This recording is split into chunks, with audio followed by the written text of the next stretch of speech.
still waiting for some of the council members to arrive, but I think we're going to start since we have a pretty full agenda this afternoon. My name is Bill Shane. I am the town manager here in Cumberland and also the chairman of the advisory council. And to start the meeting, since we have been in the Zoom mode for a while and probably names and faces aren't really matching up with a lot of people, I am going to start with you, Mr. Woodbury, if you wouldn't mind introducing yourself, and we're going to go right around the dais here and then to the consultants. Sure, I'm Dick Woodbury. I live in Yarmouth, and I'm with the Casco Bay Trail Alliance. Jonathan Labonte, I'm the Transportation Systems Director for the City of Auburn and also the President of the Lewiston and Auburn Railroad Company. Tony Donovan, resident of the City of Portland, Managing Director of the Maine Rail Transit Coalition. Diane Barnes, I'm here representing the town of North Yarmouth as their town manager. I'm Jeremiah Bartlett. I'm here representing the City of Portland as its Transportation Systems Engineer. John. Nate Howard, I am the Rail Director for the Maine DOT. Nate Moulton with Maine DOT. Angela King with the Bicycle Coalition of Maine. And my name is Phil Goff. I'm the project manager on this effort with VHB. Mike McDonough, also with VHB, work in the Transit and Rail Department. Eric Halverson, principal of RKG Associates, also consultant with VHB. Lawrence Grainer, also with RKG. It's Charles. It's Charles right there. And John, would you mind introducing yourself as you get to the mic? Charles. Oh, sorry, Charles. They called you John just to mess me up, so. Close enough. Charles Hunter, AVP Government Affairs, Genesee and Wyoming. We have the St. Lawrence Atlantic Railroad.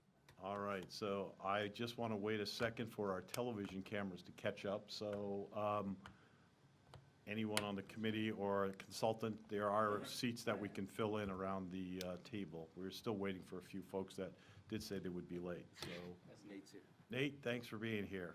Now we have a super majority of 9. So I'm just going to check on the cameras so we can get streaming started before the meeting.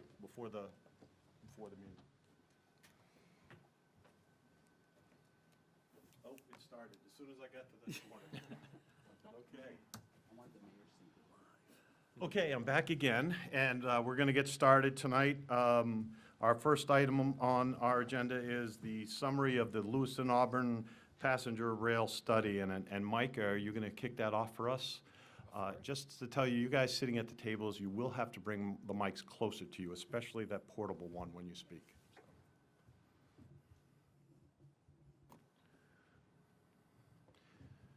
And Mike, you will have to be closer to the microphone as well, because it's difficult. People at home won't be able to pick you up if you're not close enough.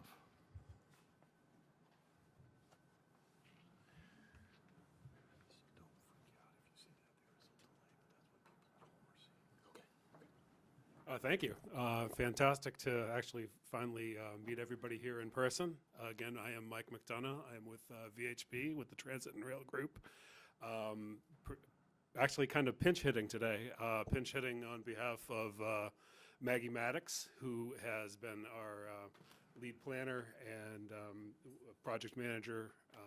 VHB is also working on the Lewiston and Auburn economic evaluation study to support the ongoing efforts with that potential service. Just a quick little agenda summary here relative to what I'm presenting today, and admittedly,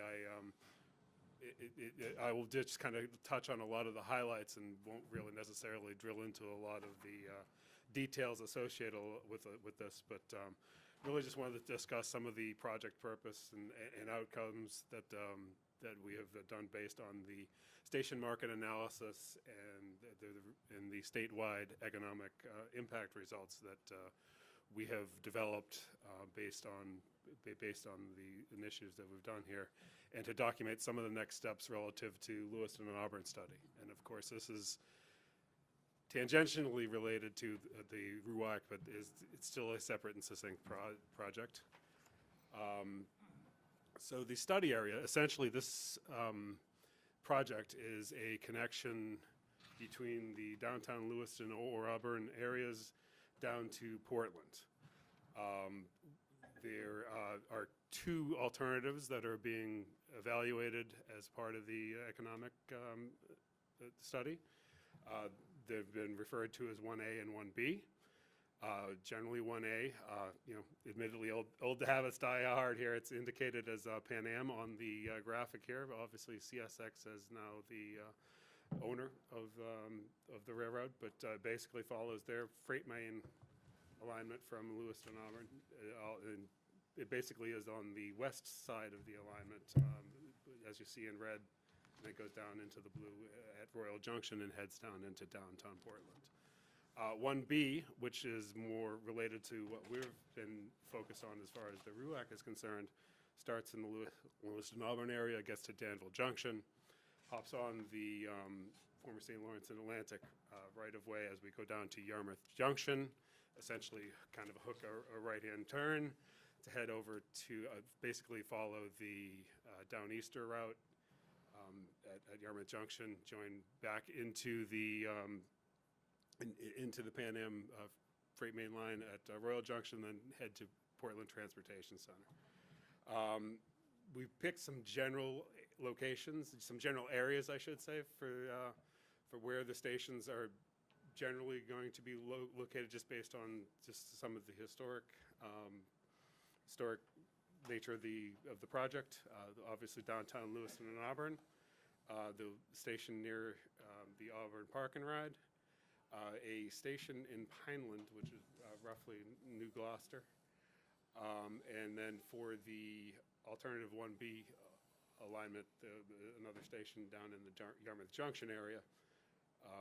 So that is essentially what we did for the as a baseline. We were doing this economic analysis really as a follow-up of the Lewiston Auburn Passenger Rail infrastructure study.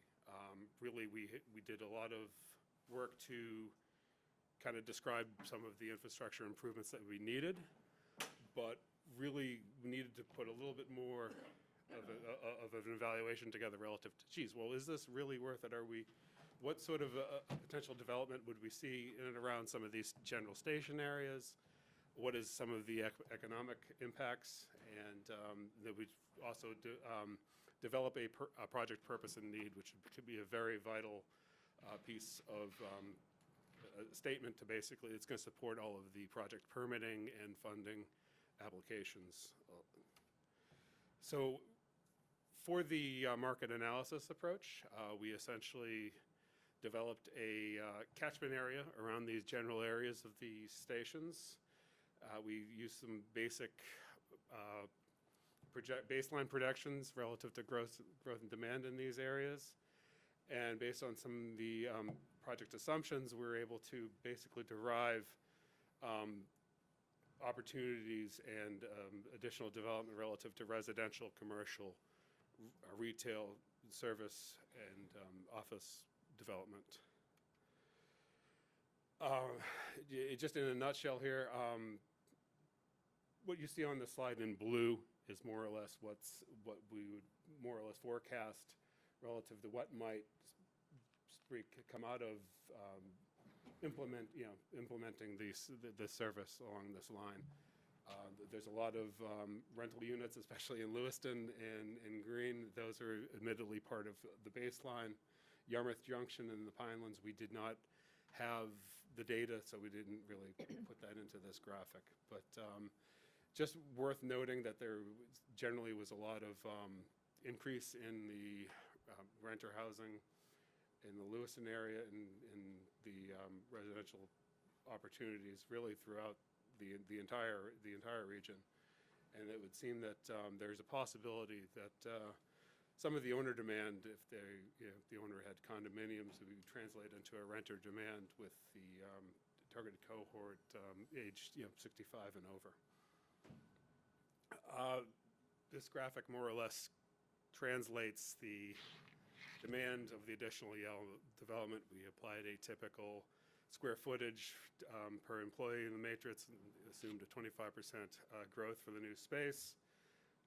As you see here, a lot of service across the board, and some opportunities, especially in Yarmouth Junction, relative to the restaurants.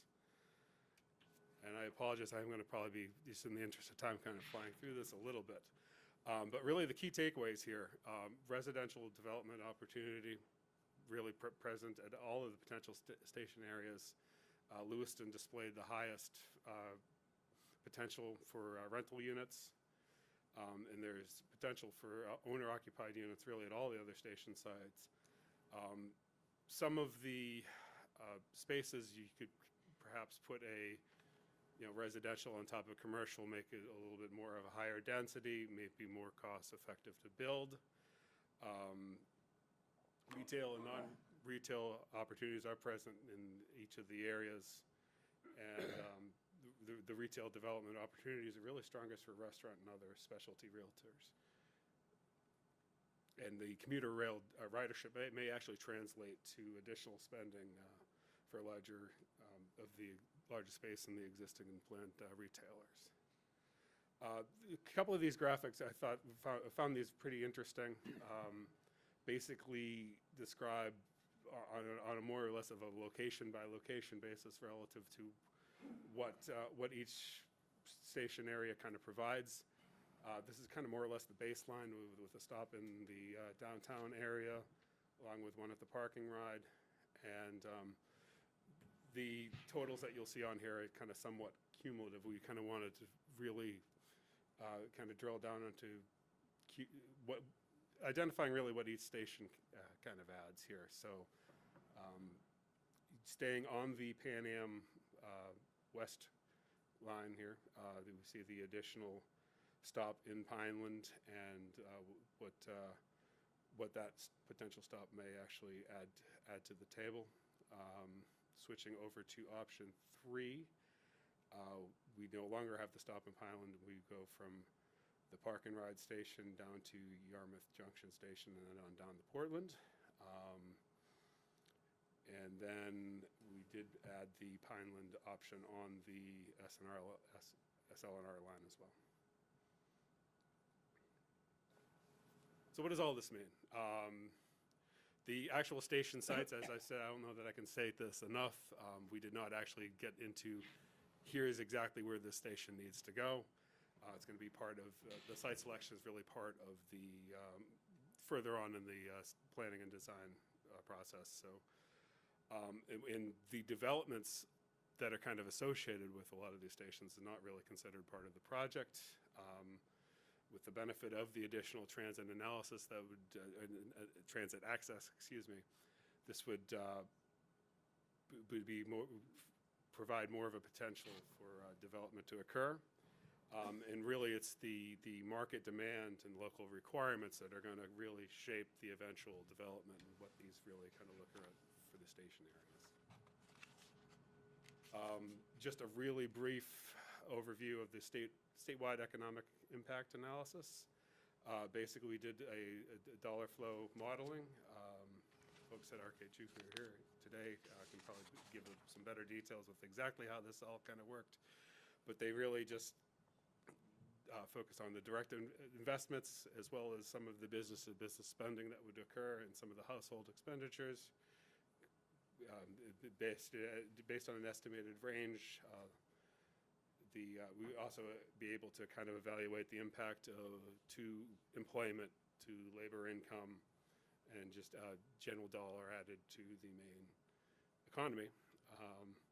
And jumping right to the quick here, these were generally the results. I would say that the comparison between alignments are relatively similar. You have a relatively higher or modestly higher investment in alignment 1B, but you also realize a slightly higher benefit relative to the income and dollars added to the economy.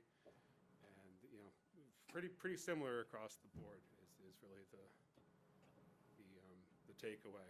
So as far as the next steps for Lewiston and Auburn, basically we're going to be developing a report to summarize the impacts, the benefits for each of those alternatives, and as I said, we'll develop a project and need statement to support the project, and Based on all of this, we will then go to the legislature and present the findings and update the evaluation matrix relative to the alternative alignments that are being considered in support of this project to help you with the selection of the preferred alignment. And that is really all I have in a nutshell. Should we wait until after for their questions, or? Question. Tony, go ahead. How are you? Hi. Tony Donovan. Tony, yes. Actually, I wrote the legislation that funded most of the studies you're referring to. You are aware that the reference to the Auburn Park and Ride is on the other side of a very busy state road, and the rail is at least 1,000 feet away from the park and ride. You are aware of that? Yes, I am aware of that, yes. Um, Again, these are just general locations. I'm going of to where this share is. an opinion, and I've got two questions. One is, I guess this is a question, you really believe that ridership and economic impacts can be defined prior to site selection of the exact train station location? The way that the data was evaluated, my understanding is yes. And I can have RKG maybe speak better to that. But yeah, we did not get into the nitty-gritty of the exact location of said Further station. site location is not part of your scope of services at this time? Correct. So I just would comment, we disagree. You said your next step, I think you used the wrong term, was a project and need statement. I think you might have meant a purpose and need statement. Yeah, that's correct. Are you aware that a purpose and need statement was done by the state of Maine in 2011 for this route? It's called the Portland North Alternative Mode Study.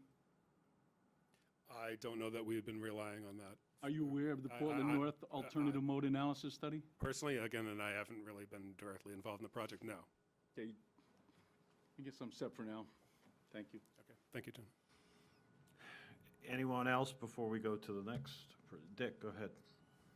Yeah, just a couple things. The first, and I think I know the answer, but you haven't at all looked at an impact for the corridor from Ocean Gateway to Yarmouth Junction, which is, of course, part of the corridor that we're evaluating. I assume that's because all the past studies have taken that particular part of the corridor off the table, but is that the reason that you haven't looked at it? I know that Tony's group has suggested that that's the one they want to use, so, you know, what's this kind Right, of so, the status so of the, that? the project that we're working on, basically, they had a project oversight committee. That committee decided to basically move forward with all the alternatives that go directly to Portland Transportation Center.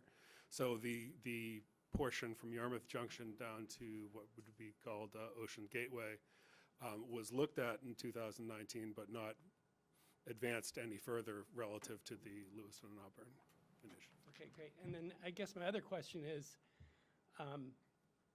when we sort of get to the end of the day here, will you be making a recommendation on which one of the two, 1A or 1B, is the preferred of the two, or is that not a place that you're going to I end up don't think recommending? that's really not our role. We're just really just here, we're going to provide all the data that would be needed to kind of help the Project Oversight Committee really determine what the best course of action would be.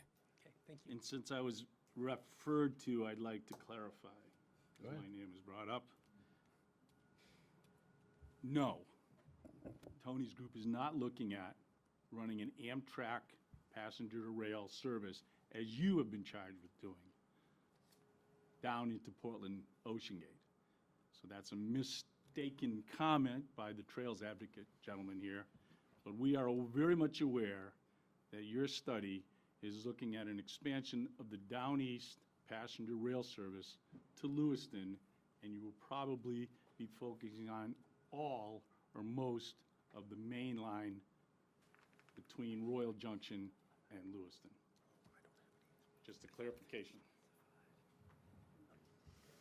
John? Thanks, Bill. One quick clarification, then I have a question for either Nate Howard or Nate Moulton. The I was on the 2018 study group representing the city of Auburn. My understanding is the economic evaluation is not looking at a downeaster model. The 2018 study recommended evaluating a commuter service, which would not be intercity, it would be a commuter model. So I think the economic evaluation is based on assuming the frequency of service and the ridership projections that were part of that. My question for DOT, I believe this study is just looking at the economic components and developing the purpose and need. I know one of the things that came up in the 18 study was trying to understand, in a full implementation, say, of the 22 trips a day, what were the implications for ongoing freight service, especially where we now have a new freight operator and owner of one of those corridors, in terms of needs for sidings or other infrastructure accommodations to ensure that freight rail could continue with that higher frequency. Is an understanding of whether 1A or 1B could accommodate both the frequency of passenger rail as well as existing freight services, or would that come in a future evaluation? Is this on? We're on? Okay, so this economic evaluation is a follow-on from the 2018, 2019 studies that looked at the corridor. So you are correct, Jonathan, those were related to commuter, I believe. And this is kind of the next step. So there's a series of steps that you must complete to qualify for potentially qualify for federal funding.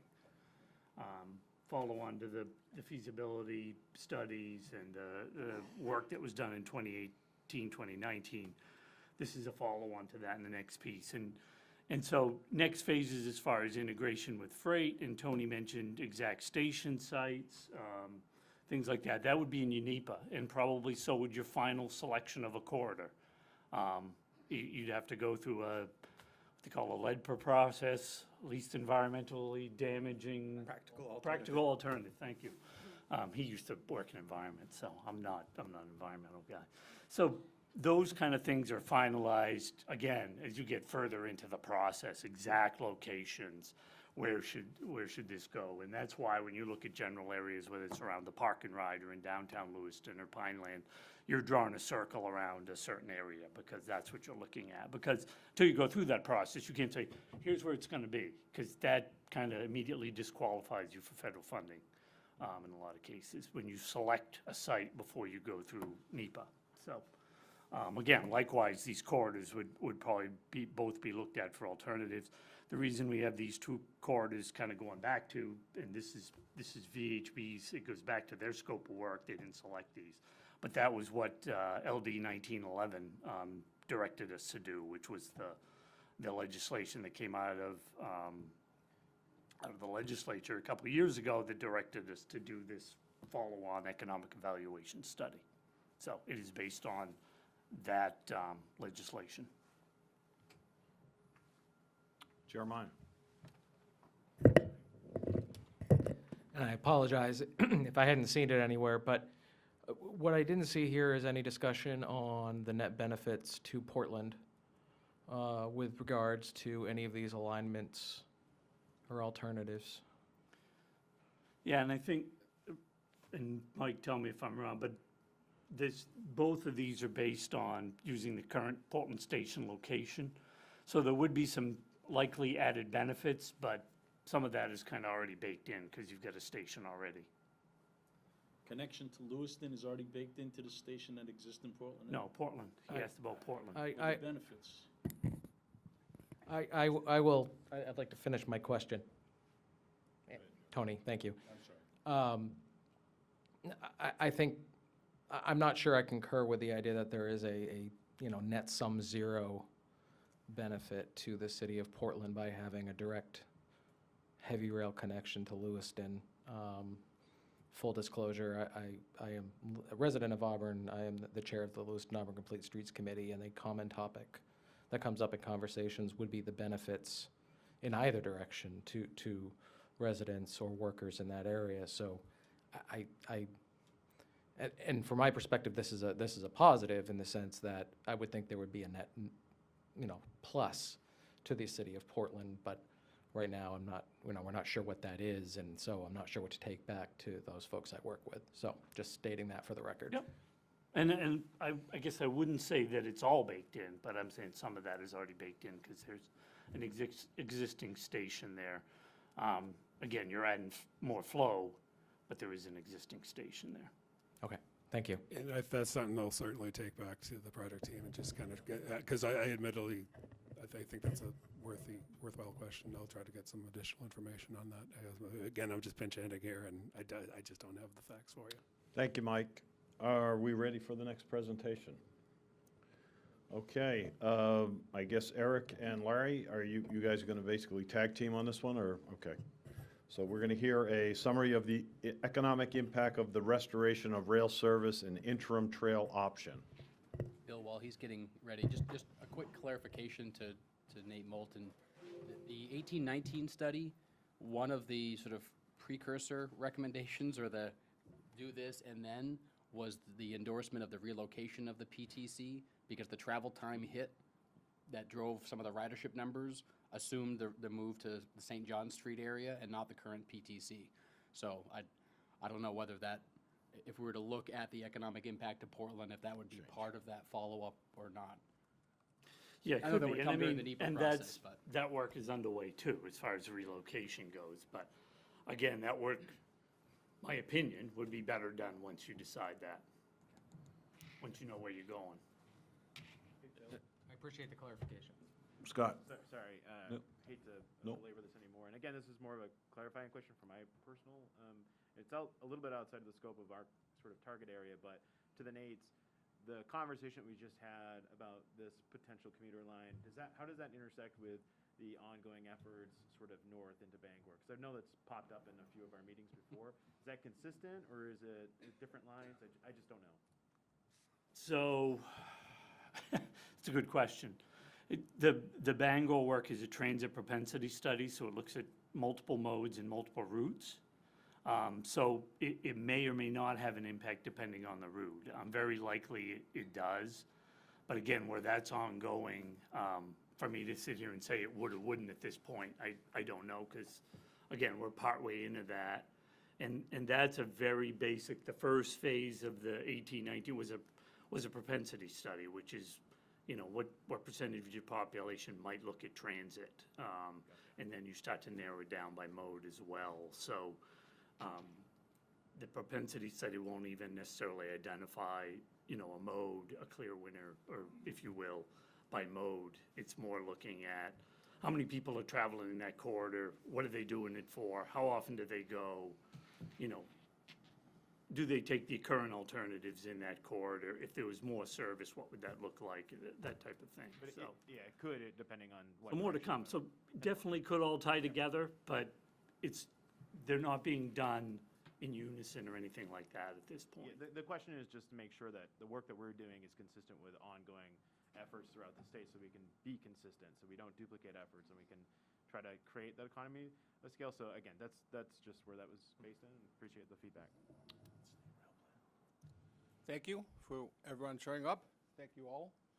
I'm Lawrence Craner with RKG. We are a firm that was brought on board by VHB to look at some of the likely or potential fiscal and economic impacts that might be associated with the development of an interim trail along the Berlin subdivision rail corridor and or the maintaining and preserving of the existing rail line for the potential restoration of rail uses at some future date. That involved several different scenarios. One including use of an interim trail until rail, gravel path, and paved path. Trail adjacent to the rail called RWT, again gravel path and paved path, and then the restoration of the rail line potentially for freight and or passenger services. All scenarios in this, as was mentioned earlier by Mike, have been modeled through M-Plan. M-Plan is a proprietary modeling system which essentially says for a direct dollar spent, it ripples throughout the statewide economy. You know, it's the old adage of a dollar spent circulates, goes round and round. And that was done for both the capital costs, meaning the infrastructure costs, and the maintenance costs. Maintenance costs in this situation meaning just maintenance of the infrastructure of the rail and/or trail bed line, not ongoing operations associated with any passenger services or anything of that nature. Barry, can you put it on presentation mode? You know how to do that, bottom right? Nope. Bottom right, little projector next to the plus and minus? Not there. Not seeing that slide, but, There you go. okay, so we're good now? Yeah. Oh, I Can should, you still see it? no, I can't see it there. Oh. Okay, never mind. Sorry. I guess we can go Just down a hit- slide, huh? Hit escape and you'll go back to where you were.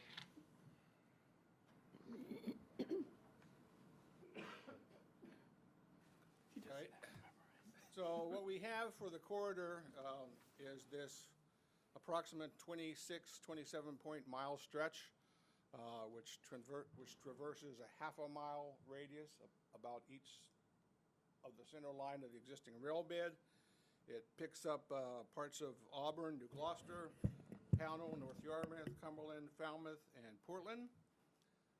This equates to the study area for the interim trail and/or rail use. And just some of the highlighted metrics are 15,000 plus residents, 33,000 homes, good median income, and good per capita incomes. Earlier studies have shown, and these are studies that include those done by NTB and Camoin, who looked at the Mountain Division and Eastern Division trails respectively, that there are certain demographic sectors that are most likely to use a trail. Not that they are the only ones that use it, but that they're most likely to avail themselves of it. And that includes a population 45 plus, good household incomes, and higher levels of educational attainment. Of the 15,000 and 3,000 pop-end households along the trail, the Berlin subdivision corridor has very good metrics, 46%, 73%, and 56%, essentially indicating that there's a baseline of opportunity for use of the trail. One of the things that we were asked to look at is what kind of economic impacts might the trail generate in terms of consumer spending, people using the trail. And for this, we looked at the estimated annual users, meaning trips along the trail. We inflated that by about 23 to 24% to reflect people that would come from out of the area, meaning non-locals to use the trail. Who then in turn would spend money because they're non-locals. And what the studies have shown is they spend maybe about $118 a day on average. So multiplying that times these non-local users could get us annual spending of $3.5 million to almost $5.3 million from those users. That spending would circulate throughout the economy, which we'll get back to later, and that's throughout the whole statewide economy. That doesn't mean it's just going to impact the local immediate economy of those communities. Larry, you need to keep looking at the microphone. When you turn away, we get half a sentence at the All right, viewing thank you very audience. So it's $118 a day, which might garner anywhere from $3.5 million to $5.3 million in spending from these consumers. One caveat to note is that we have assumed that this trail is a year-round trail open for all uses, which would include snowmobiling, although it's possible that snowmobiling may be a curtailed or non-allowed use, and if that's the case, these numbers would diminish. We haven't been able to quantify that, but some studies we've looked at, including use of snowmobilers and snowmobile spending in New Hampshire, that says that snowmobile spenders spend typically about $90 more than this 118.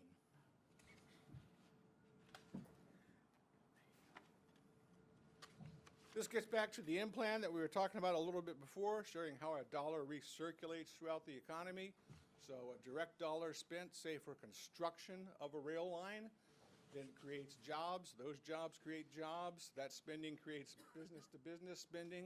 That creates household spending. It all results in direct, indirect, and induced impacts.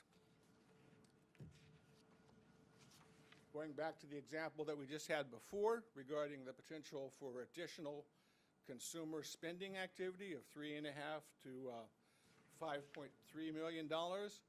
That recirculates through the economy. And as you can see here, the metric of choice, or the metric to be concerned with, is the one highlighted in blue. That's the value-added metric. That shows the total impact of the dollars spent throughout the statewide economy. So essentially, at the low end of the estimate, $3.52 million in direct expenditures recirculates throughout the statewide economy and returns $3.25 million.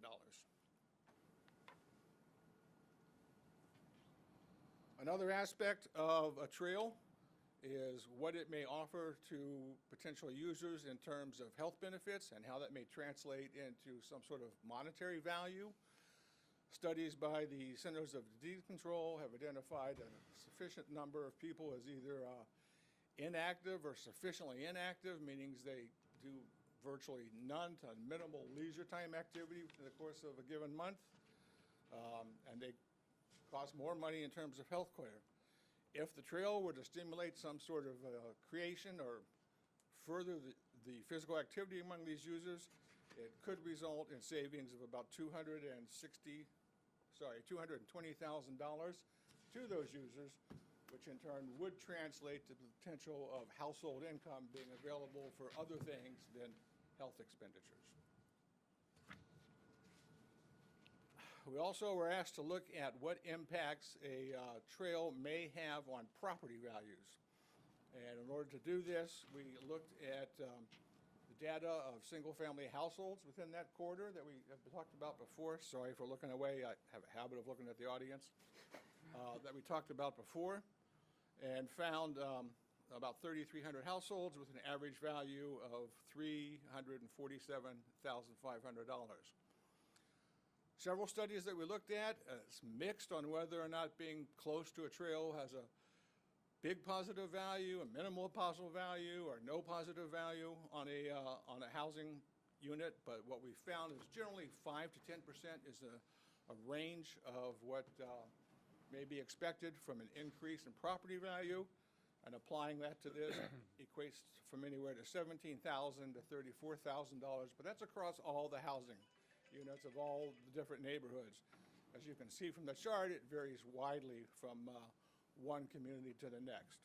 A couple caveats here is that it's likely that any value that would be realized as an increase in property value could diminish with distance from the trail. It's also likely that any value realized from proximity to the trail would occur only at the time a unit comes on the market for sale. It's unlikely in RKG's assessment that an assessor would come through and carte blanche increase the property values of houses just because they're close to a trail. When that house comes on the market and it sells at a higher value, then that assessor has some sort of market-based comparable sales approach for warranting a higher value for that housing. One last thing, too, on that, a positive of some of the realtors that we had a chance to speak with, or of some of the reports, is that what is generally always agreed is that by using proximity to trail as a locational amenity of a housing unit, it tends to reduce the number of days on market for that unit. So for example, if the average housing units take 3 weeks to sell, this may make it pop down to 2 weeks. Those are theoretical numbers, but the fact that it reduces days on the market is generally accepted among the realtor community. Now we get back to M-Plan a little bit, and this is the capital costs. This is the cost for putting in the infrastructure. We worked with VHB to develop these numbers, and again, this shows how the dollars recirculate throughout the economy. So as an example, for passenger rail, the estimated initial cost is $274 million. That's the column off to the far right. That $274 million spent recirculates throughout the economy of the state of Maine and returns nearly $235 million. This is by far the biggest return, but it makes perfect sense because this is by far the biggest initial capital investment. This shows for each of the scenarios what that investment relative to the value added may be. One caveat here too is we looked at the totality of the direct dollars spent. If, for example, of this $274 million estimated for the passenger line included $60 million of state of Maine money, then that $60 million of state of Maine money is already circulating throughout the state of Maine. So the truer metric would be not 274, but 214 million in investment. We also looked at the maintenance costs and the value added in the implant. Again, this is based on the cost of maintaining the infrastructure of the rail and/or trail bed, not anything else. Both rail options return the biggest value added. Again, not surprising because they also reflect the largest direct value spent, or direct dollars spent. Outside of the trail, and that kind of wraps up a lot of what was assessed for the interim trail, we also looked at the potential for restoration of rail services. And this ties into the study, the summary of the study that was presented earlier for the LA rail line, is that under the assumption that physical rail stations may get built somewhere along the Berlin subdivision corridor line, then those stations offer a development, a location amenity that would say there's opportunities for additional housing, there's opportunities for additional retail, depending on the characteristics of those study areas and those sites. Now, to go back to the point that we've been laboring on, the sites that we used are essentially catchment areas to develop these geographic and socioeconomic metrics. None of them are saying this is where a station will be put. They're saying this is where, in general, a station may be put, and this is a geographic area that serves to provide input data for that. So one of the ones we looked at was Auburn. It's the park and ride. We realized, it's removed from the rail line, but it provides, within a 3-mile radius, some general metrics of what the existing conditions are. And with respect to population, there's, negligible increase projected in population, less than 1%. However, as also was brought out in the Lewiston study, there's very good growth in population age 65 and older, often those people seeking to downsize their housing and or look for senior housing. The growth in housing units is marginal. Renter households not at all. Median income value is relatively strong. Also, per capita and household incomes are strong. And it's very much a residential catchment area with only 303 firms within that 3-mile radius. We also looked at the Pineland East station. Again, a 3-mile radius was used in the general catchment area to collect data. A little better population growth, 4.7, more or less on line with the county. Very strong growth in the elderly pop. Some growth in the 24 to 34 pop, that population that may be first time moving out, getting apartments, things of that nature. Housing units, relatively good growth, particularly with owner housing, and values and incomes that are good. Again, largely a residential or non-developed catchment area with only 91 firms within that 3-mile radius. Yarmouth Junction was also part of the LA Rail study and included in this one. Again, a 3-mile catchment area for information. Good pop growth relative to the county. Very good pop growth in the 20 to 34 age group, and good pop growth in the 65-plus age group. Housing growth commensurate with population growth. Incomes and values are relatively good. And again, a largely residential and or non-developed area with only 543 firms within that 3-mile radius. What we added for this study, oops, sorry, did I repeat myself?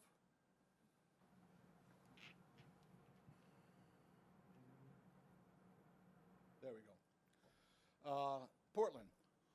Now, as we understand, there's the potential that a platform station may be developed in Portland. Again, it's not for certain, but there's that potential. A platform station, we're making the distinction of a difference between a rail station in that it offers ease and convenience and safety for the riders, and it's not a physical railroad station type building.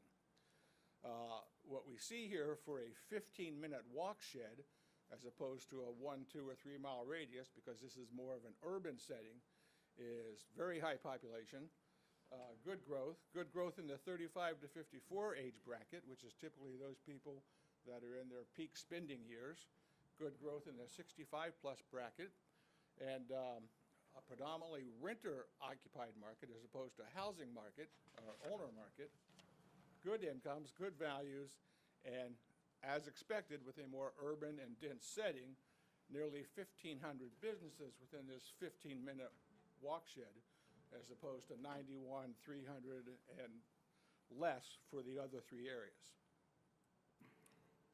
What does this all mean? So what we did, as was done in the Lewiston-Auburn study, is we looked at the potential for residential development for each of the station areas, Auburn, Pineland East, and Yarmouth Junction, and came up with a range of potential development, and I'll just walk through one of them. So for Auburn, because of proximity to the station, offering itself as an amenity to developers, people wanting to live near a station, have an ease of commute, there may be an increase in development, this is over a 5-year time frame, of anywhere from 37 to 58 housing units. Those housing units would then equate to $898,000 to nearly $1.4 million in consumer spending demand. You know, every household on an annual basis has X amount of demand for retail goods and services. If some of that was captured locally within that station area, this could create almost 4,600 square feet of new non-retail or non-residential development in terms of square feet, retail and non-retail. Employment opportunities could increase. Employees spend an average about $1,600 a year for goods and services while at work, mostly food and other types of convenience items. That would also help feed into that development potential for retail and non-retail square footage above. And then lastly, we looked at the value of the housing units. So based on building permit data for the county, we looked at the 37 potential units and the 58 potential units and estimated what the values would be, translated that into gross property taxes, came up with estimates of gross property taxes returns, also did the same for the retail and the non-retail based on square footage costs. Again, we come back to Portland. You know, why didn't we go into the same level of detail on Portland? Because it's a dense, built-up environment. We're not saying or assuming, never say never, that there's no opportunities there. But we think the opportunities would be more complementary to the development and the activities already going on within the city, as opposed to, you know, actually stimulating increased investment in and of itself. One last thing is the commuting patterns. We looked at Portland as a place of employment. You know, why a rail line? Well, there's a substantial number of people that commute into Portland. That distances are greater than 24 miles. The rail line's approximately 27 miles. There's people that come in from Lewiston, people that also come in from Yarmouth. There's people from Portland that go out. So it offers an alternative means of transportation to and from work, as well as other activities.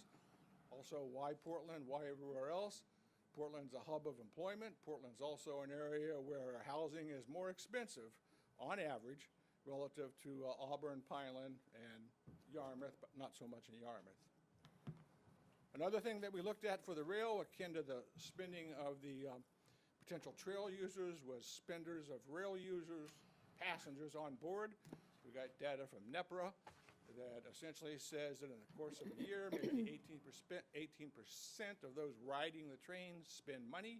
On average, they spend $8. So what that comes down to then is $115,000 or $130,000 spent annually by riders on this new line. That's the direct spending, just as we talked about before. That'll go through implant and recycle throughout the economy. Other qualitative measures of rail restoration, new job creation. as physical rail lines need to be, built and/or maintained. There may be switching stations, there may be engineers, conductors that need to be hired, additional construction and investment in the area. Service along the corridor could potentially reduce truck traffic and other automobile traffic. Typically, rail is a more effective means of transportation with respect to emissions than other uses, and the affordability matrix, as we kind of mentioned before, with respect to housing costs. Takeaways. Interim trail, strong baseline measures for use of the trail, meaning good opportunities that the trail won't sit vacant. Additional continuous spending from 3.5 to 5.2 million. This recirculates through the economy. Some of it will recirculate locally. Whether or not this equates to enough demand locally to create a new business is uncertain, but clearly it would benefit the sales of existing merchants and businesses in the area.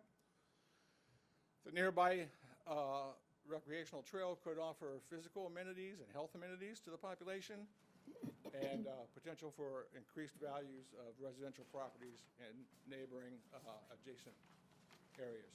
Restoration of rail, potential development of stations equals opportunities for new employment, new housing, positive fiscal and economic impacts and benefits with respect to taxes and jobs generations, employment opportunities, and an alternative commuting pattern for the Lewiston-Auburn corridor. In-plan malling, as we just briefly summarized, everywhere across the board there is a value added, meaning that there's some return from the direct dollar spent, and of course it varies by the type of use and by the absolute dollar of the direct dollar spent. Thank you. Phil, you got it from here? All right, back to you. Yeah, we're going to Okay. open it up for questions and answers.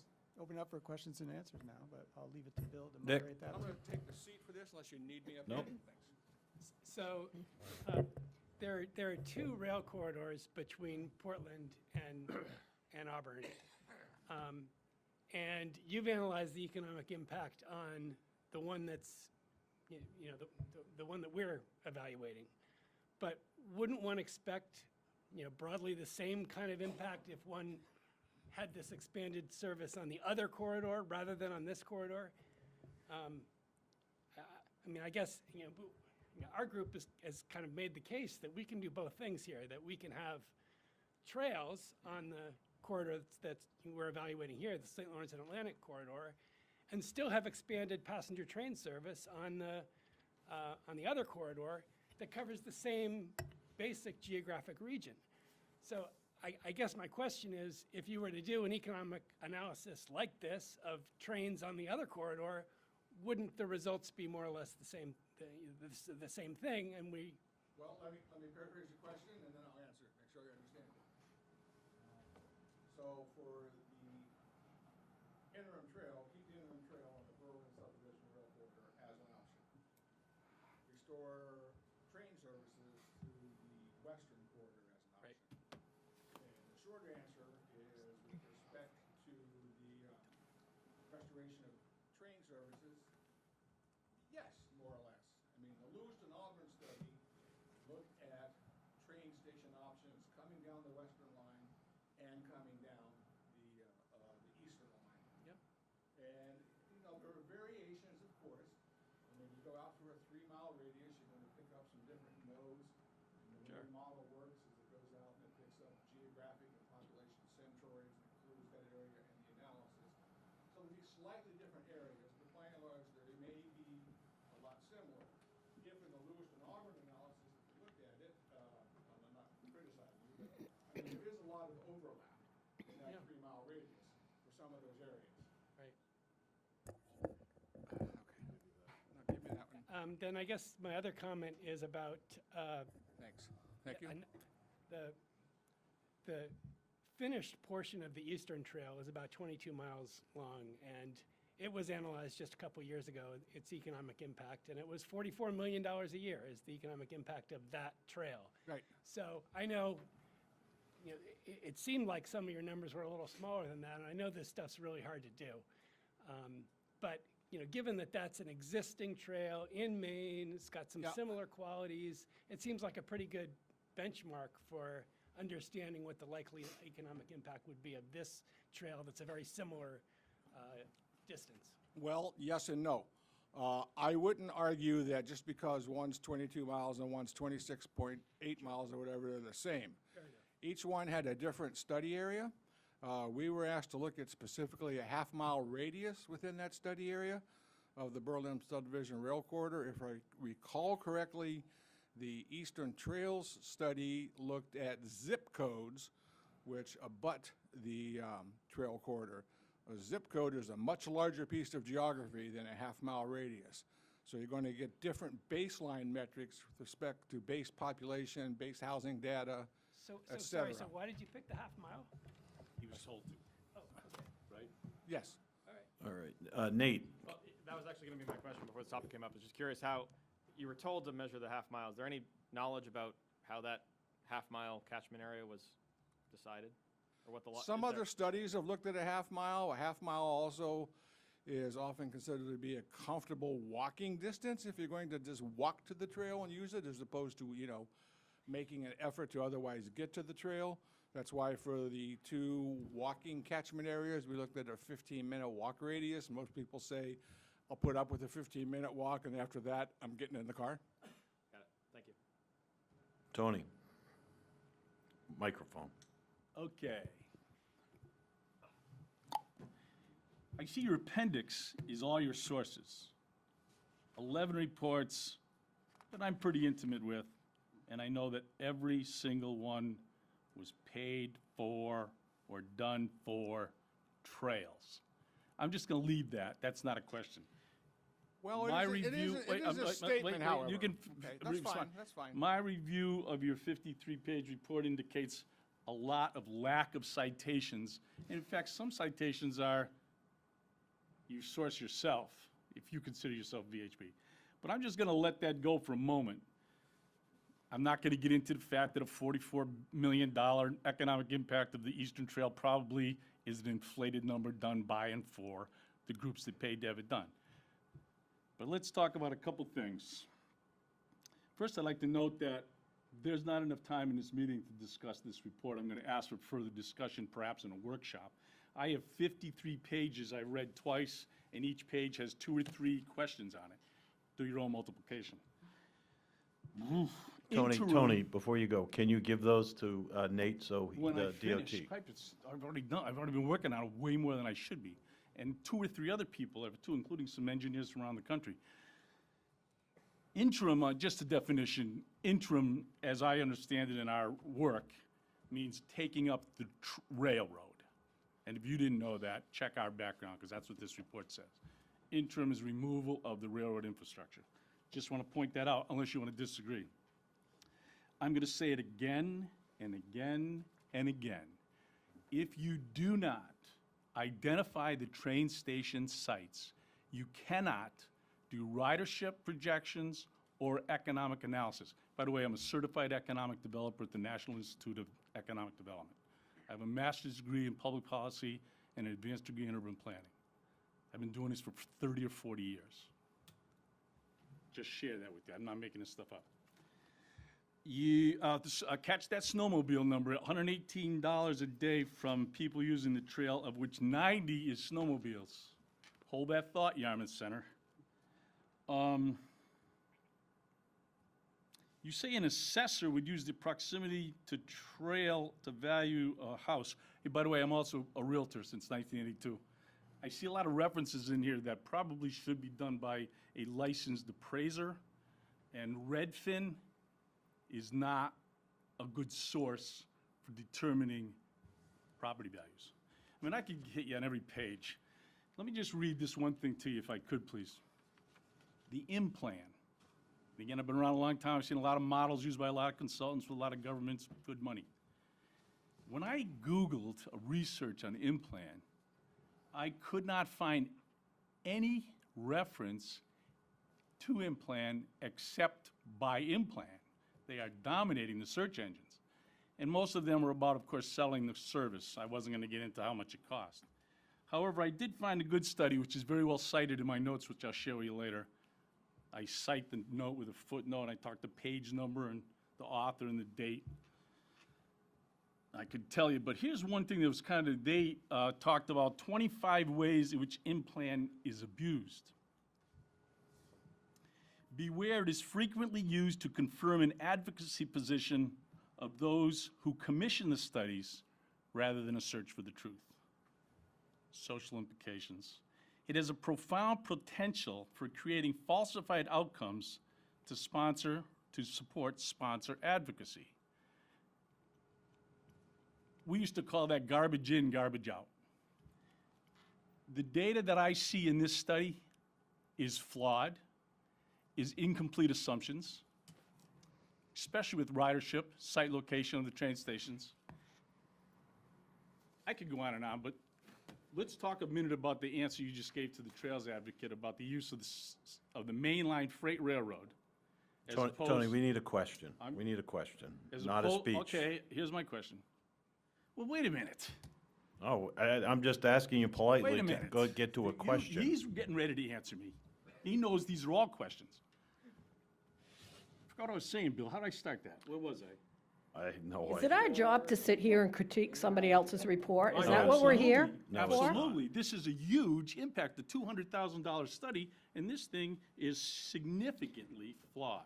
Let's talk again about the question that you just answered to the Trails Advocate about the 2 rail corridors. You believe that it's similar outcomes for economic impact, even though the Portland North Alternative Modes Analysis Study indicated that there were at least 5 or 6 train station stops that could serve the 40,000 cars coming into Portland every morning. Again, I'm referring to a Maine DOT study. So the corridor that we are specifically looking at, the railroad goes through the center of communities as opposed to the freight main line. And you think that according to the way you answered Dick's question, you think that studying the Pan Am main line, whatever it's called, the freight main line, is the same as looking at the use of a commuter rail on the 26 miles between the 2 largest cities in the state of Maine with 6 communities in between. So you could talk to me about giving, when do you get to say this is flawed without more than one sentence? Larry, do you want to respond to any, if you found the question in that? First of all, thanks for your comments. Second of all, to the question posed between the 2 lines, the analysis that we looked at considered potential station sites, not to be defined as absolute station sites. This formed the basis of a 1, 2, or 3 mile radius for collecting data and information as baseline metrics. The same was done for the 5, 10, and 15-minute walk areas. Irrespective of whether it's alignment east or alignment west, yes, there will be differences, but there will also be some similarities.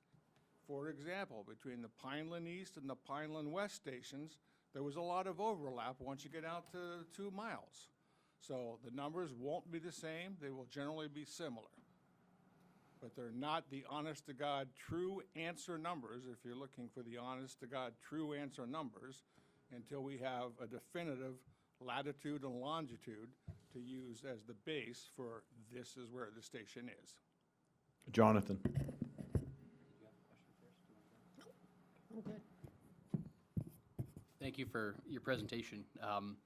I've got a number of technical questions around this.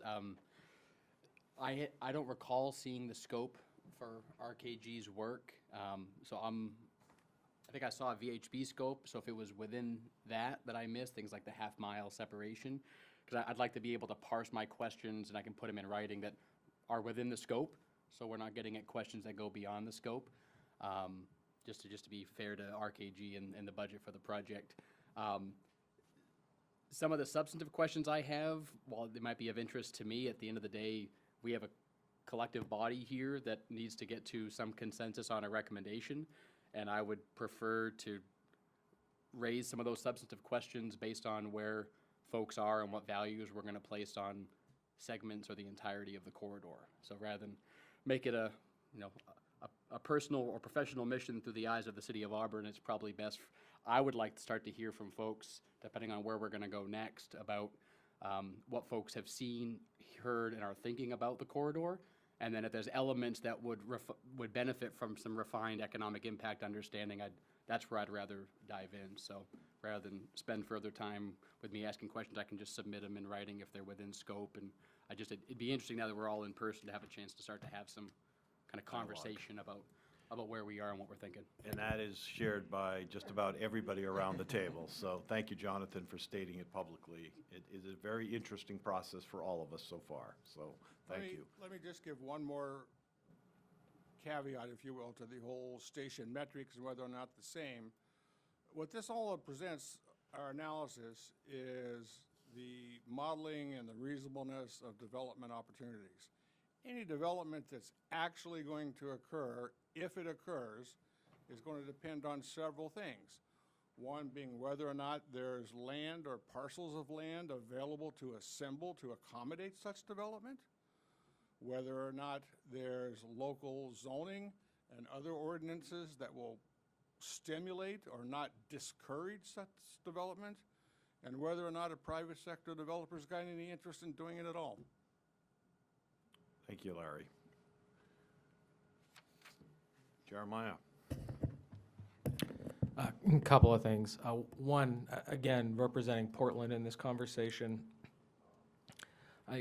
going to continue to request that if there is some net benefit of any of this to the city of Portland, that it be documented in some way so I can carry back to senior staff and leadership that Portland has some skin in this game. Because right now I keep getting, there's some sort of intangible benefit. We might see something. To be blunt, what is in it for us?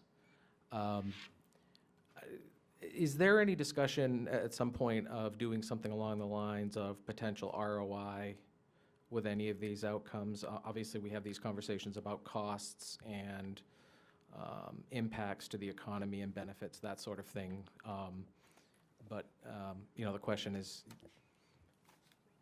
we're contemplating the expenditure of significant amounts of money, regardless of whatever alternative we recommend, providing it move forward. So where does that sort of leave us in the sense of beyond, magic money from Washington?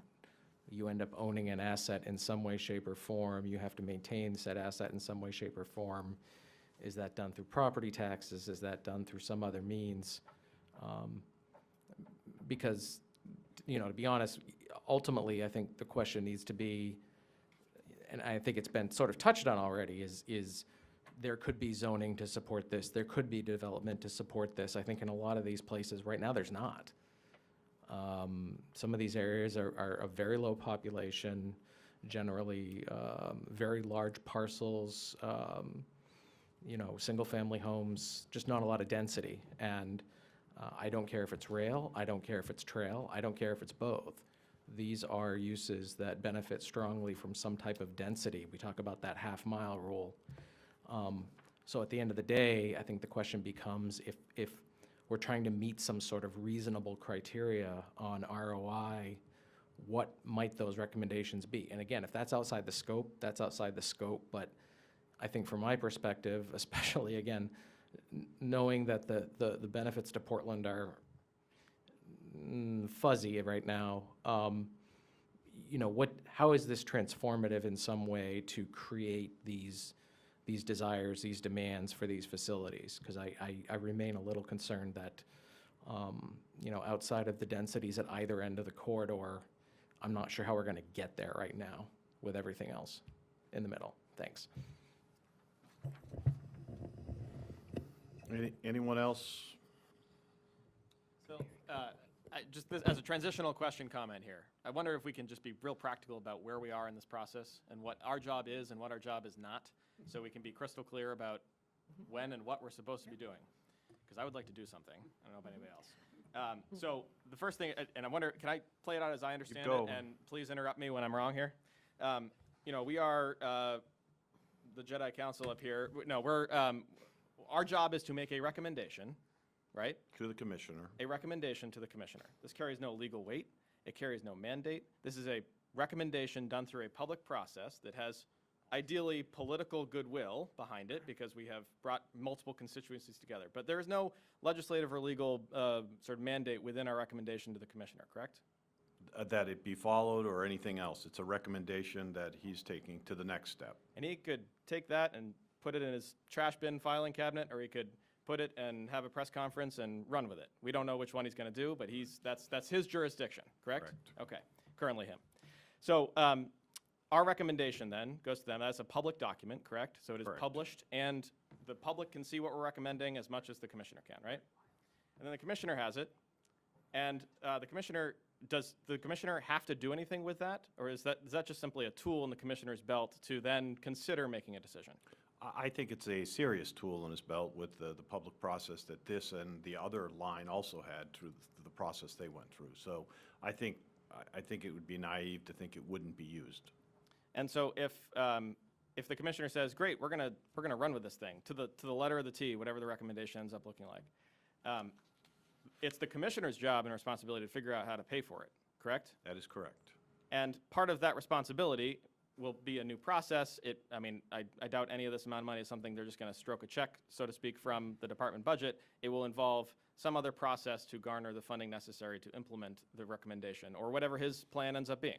Correct? And I think Nate referred to that earlier. There's a lot of environmental impact studies that have to be done. There's a lot more work. This is really almost, I would say we're barely at the starting line. So. Right. So Go ahead. Yeah, I got to add something. So, yes, the recommendation goes to the commissioner. If it's a recommendation that's a non-rail use, so if it's a trail, that has to go to the state legislature for approval. So that decision would be the legislature. So if it's a trail, under the State Preservation Act, that goes back to the Transportation Committee. Got it. So the one that Mountain Division recommended a trail, that will be the next session, that will be presented to the Transportation Committee. got it. Thank you. What about the dual location of both, the co-location of a trail and a rail? Yeah, if it's anything other than rail, so if it's a rail and a trail, Adds a trail, that goes also back. has to go. Okay. Right. So just for clarification about what the recommendation will look like then, my guess is this isn't like a one sentence, we like this option. It's going to be a pretty big document. Is it expected that this body have a unified recommendation, or are there likely to be many opinions within that recommendation? Well, I think it would really be helpful, Nate, if you could try to go through the next steps, because that, to me, I thought we were developing the report, but this group is developing the report as a draft, and then we're going forward to discuss that draft and, I guess, formalize a recommendation from that. Does that make sense? Yeah, So sure. close. So the legislation under Section 4, report within 9 months of convening the first meeting, the council shall submit a report to the Commissioner of Transportation on its findings and recommendations regarding the use of the rail corridor, including majority and minority reports, if necessary. Upon conclusion of the council's work, the Commissioner of Transportation shall disband the council. So, Great. So if I read that correctly, then, some of us have developed opinions to this process, and we are not expected to debate amongst each other what opinion is right and what opinion is wrong. We are expected to individually and as a group have a set of opinions and recommendations, and then it is our right. I don't know what the term is, but we have the ability to put in a minority report if we don't feel like the majority of the council represents our current opinion. correct. Great. Sounds like democracy. Thank you. Can I just ask also, is the DOT has made clear that they're getting public input, obviously, all these people here. Is that part of, going to be included with the recommendation that goes to the commissioner? So under a variety of scenarios, so these have been held in public. There will be a general public meeting on this topic, I think in November, right, Nate? So December. We can talk about December, that. okay, November, December, depends on what the council decides. Also, as part of this, we have a webpage for this, and we've been collecting a lot of comments. So that goes into the record as well. And is there a deadline for that public comment? That's what I've been asked as well, that a deadline date? So probably the 9-month time, we will continue to take comments, but once the committee, we finalize some sort of report or recommendation to the commissioner, at that point, you know, that would kind of be an ending point probably for taking of comments.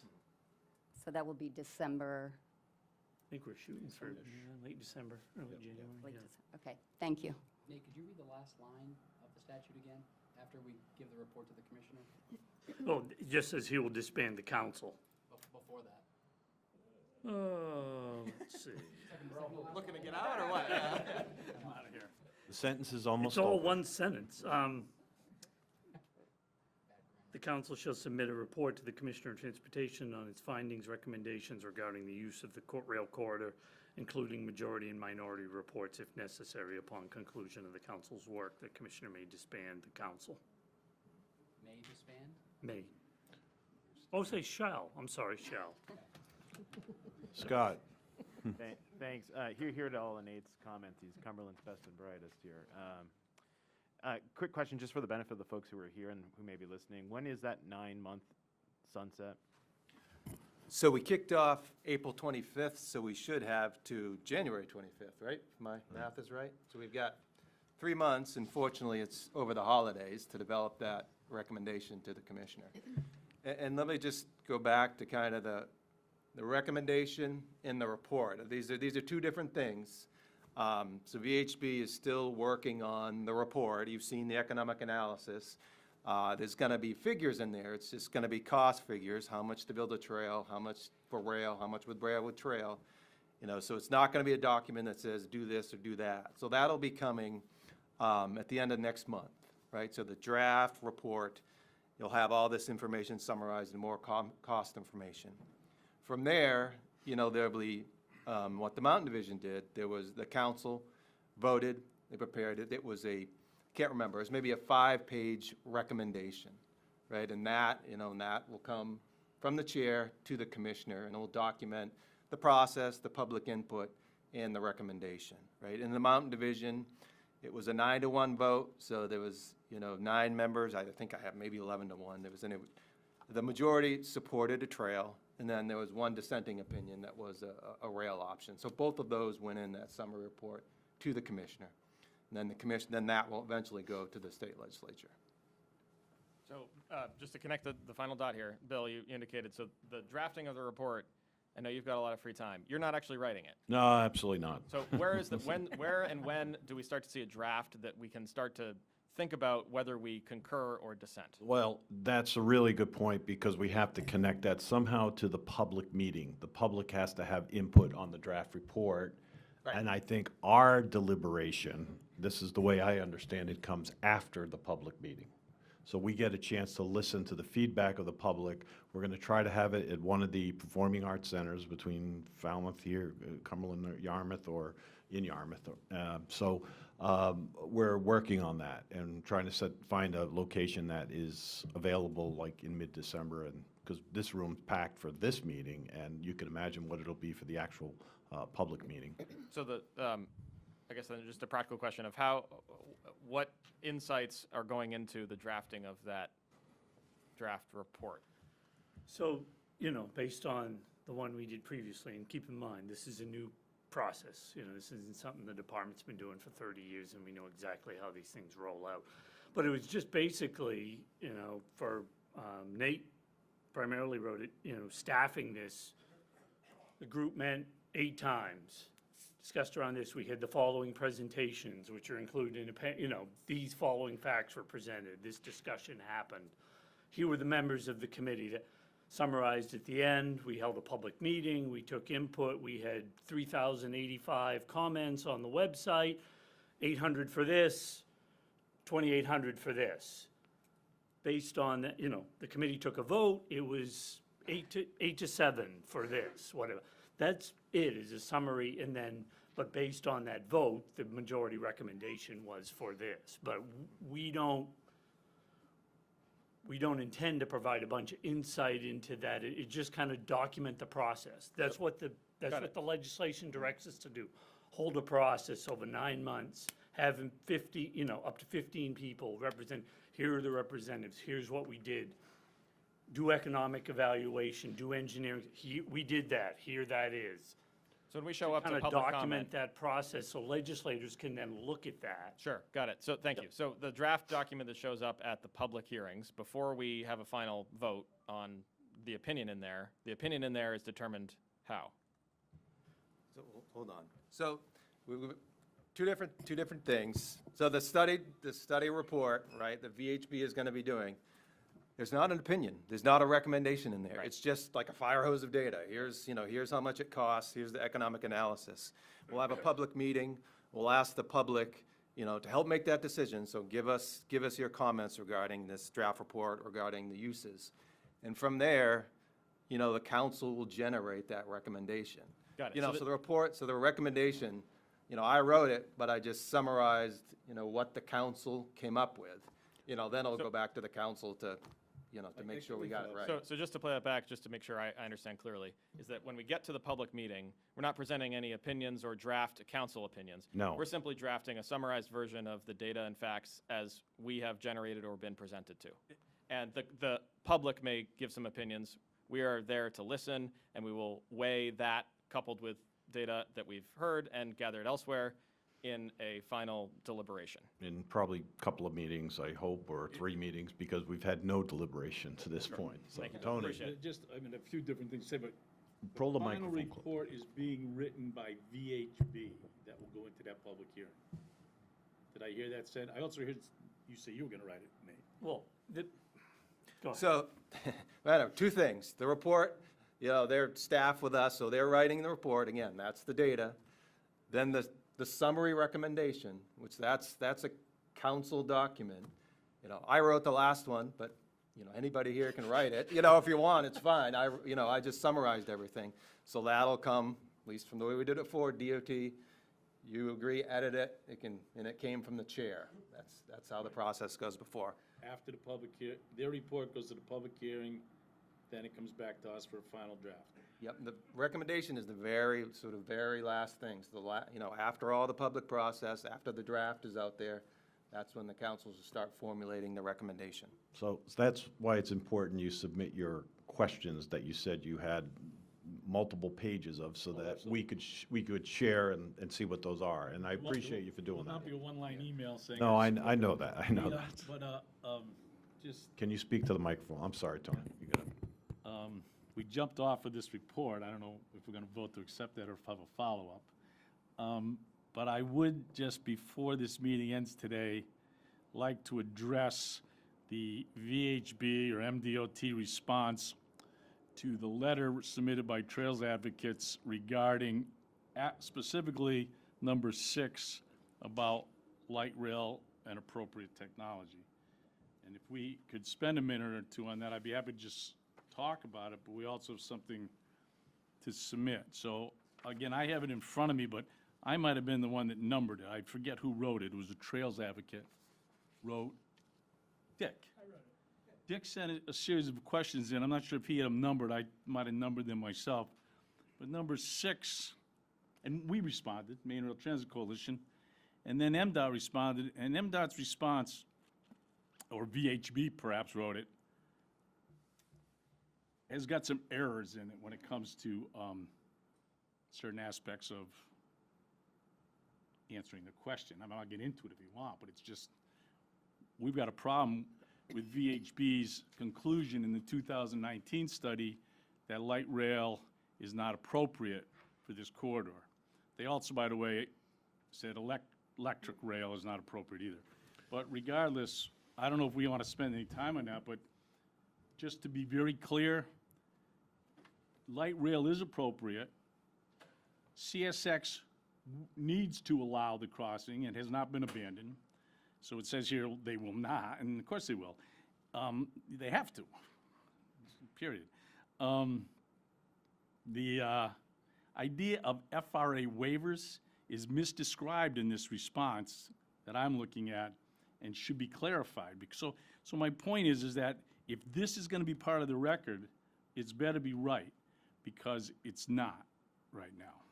Well, I appreciate you addressing that, and I think that's the concern and frustrations that a lot of committee members have shared with me, is that the deliberation and the point-counterpoint piece is absent from all of our meetings. So I'm hopeful that after the public hearing and the public's input on the report, just on where they would like to see this go, we can deliberate, and I know you're going to be a part of whatever report we put forward. So I appreciate the work you've done. I really do. I'm not trying to give you a hard time, but I'm also saying that everyone here is trying to figure out what our role is at times, because it's been a lot of, I'm glad you described it as a fire hose, because it has been a fire hose of information that we've been trying to drink out of right now. And I would love to be able to sit down and go through the elements of the report, including this report today, but in a lot more detail when we had more time.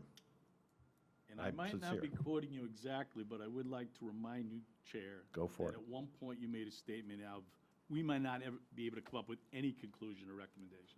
I don't disagree with you. I don't disagree with you. So we've got a couple of housekeeping items we've got to talk about. The November and December meetings, we'd like to try to stay away from holiday weeks if we can at all possible. So Nate, what's the best way to go forward with that? You want to try to set out some dates, or do you have some ideas that might be better than trying to get 18 people together? Because that would make it our next meeting, the week of the 14th, and then we've got to look at a public hearing, and it would be nice if we could get it the week of the 12th in December, sometime that week. But that would, hopefully, I don't know what that does to our meetings after that public hearing, but, Is it technically a public hearing or a public meeting? I'm sorry, public meeting. I misspoke. It'll be a public meeting, so the public can come and give us input. I would like to have it at a much larger venue, and that's why I will check with the three towns to see if their schools, performing arts center would be available. I think that would be a proper venue. I think they all have good sound, they all have good seating, and I expect we'll see at least several hundred people in that meeting, because we've been getting lots of emails, so. Scott? I just recommend that our next public meeting, similar format to this. By the way, I will mention really quickly, the last 20 minutes have been way more productive than the last 5 months. So I appreciate everybody's insight. I appreciate the sort of Nate trying to, piece this thing out. And I feel like I've got a more confident grasp of what our role and responsibilities are moving forward. So thank you for that. But I would recommend that when we have our next meeting in a similar format, that we do it in a way that we can allow for public comment for folks who are remoting in, just because I think it's important. Clearly it's an important topic for a lot of people. Just make sure we can have as much public in the process as possible would be just great. So just recommendation. I think the majority of the committee wanted to meet in person, and I think it does get a little clunky with the Zoom element in a public meeting, but I hear you, and I don't know if the public meeting itself if that could be facilitated in any of those three facilities. That could be a long meeting. Oh, for sure, for the large public meeting. Yeah. But if we meet in similar, situations like this, I think it. Okay, we can talk afterwards and great. see how we can work that out. So All right, go ahead, Nate. you mentioned week of the 14th, the week of the 12th. Do we want to just put meetings on the calendar for those dates? Same Thursday, same time, or? Could I guess I'll have to look at my calendar, and we'd like to, the week of November 16th and 17th, the Light Rail 2022 conference is taking place in Boston. In fact, I'm sure some of you MDOT people may be there, but I will not be available 16th and 17th. In fact, if you're not aware of it, I'll send you the information. It's where we're going. Yeah, I'm actually gone all that week. I'm around the week before. So I'll just ask these guys, the public meeting where everyone in the public can come and basically share. Are you guys going to be ready for that the week before? I don't even know if you're going to be ready the week of the 14th, because we'll have to have a draft report ready to go. Bill, are we talking December 14th? No, I think we got to have the next meeting would be the public meeting. Well, so the draft report is not going to be ready, I hate to say it, till the end of November. Okay. So we got another month on that report. All right, so we're back to another council meeting before that then. Yep. So with that. What would the purpose of that council meeting be? Right. Good question.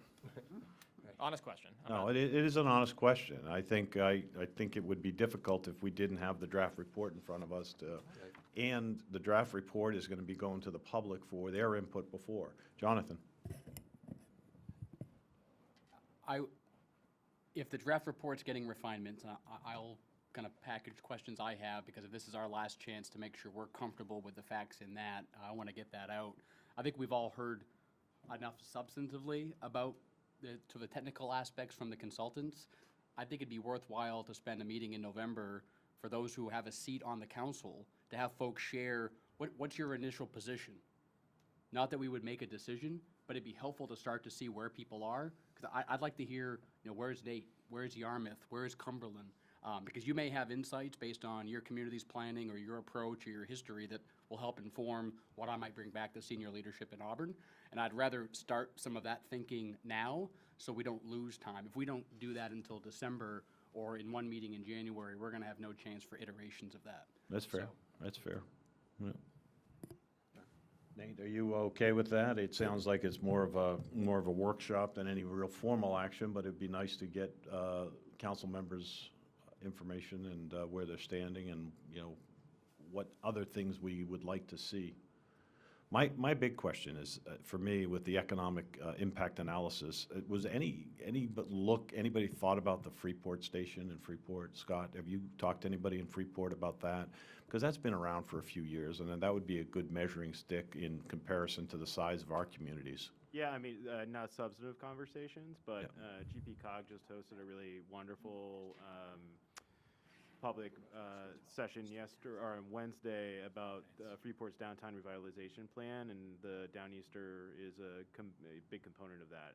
So it's probably easy to get that data. I'm happy to reach out to them and follow up if they have. No, that would be great, because I think that is, right, our neighbors. That's, what impact has that had to them? And that would be interesting to see and understand. And Jeremiah, and nothing that you have in Portland right now that dates back to when the Downeaster arrived, pre and post at all? I mean, it's changed everything in Thompson's Point, so that would be interesting. Yeah, I mean, I think the only useful topic to discuss would be changes at Thompson's Point, which has been a very gradual, organic process. It certainly has been a process, and things have happened, to be sure. It's I think for us, the big wild card right now is if there is a shift to the St. John Street area, what does that mean for us? And I also realize that provides complications for what I've already asked for. How do we figure out what the impact is for something like this for Portland when we're sort of bouncing around between locations? So, Tony, go ahead. If you're not aware, I represent rail train station sites. I was probably the chief advocate for the location of the Portland Transportation Center, Amtrak, at Thompson's Point, as well as representing the owners of Thompson's Point, both in the purchase and the sale. When we entered into the first discussions, Thompson's Point market value was about $4 million. The sale value is $10 million. And I would suggest today it's probably somewhere north of $30 million in valuation. And I had a question that I meant to ask the economic development on this subject. I know a lot about trains. I don't know what you mean by a platform station. Is that Freeport? Have you been to Freeport? I've been through Freeport. By platform station, I mean the Amtrak station similar to what I get on in Exeter, New Hampshire. I was there the other day. Which is a raised platform. It allows for ingress and egress to the train. It has a roof to keep the rain off of us, and it has a parking lot. And you are aware that the Ocean Gateway site is actually a transportation center in its own, and the ferries and the Metro, Portland Metro has identified that as a transit station, and our plans, which you haven't read, by the way, I'll share them with you, call that a station. I can't speak to that site because I'm not familiar with it. If you Well, it's part of your provide me data, study. I can look at it. You looked at it because it was part of your study, right? Ocean platform? Ocean Gate, Portland Ocean Gate, that's mile 0.0 of this study.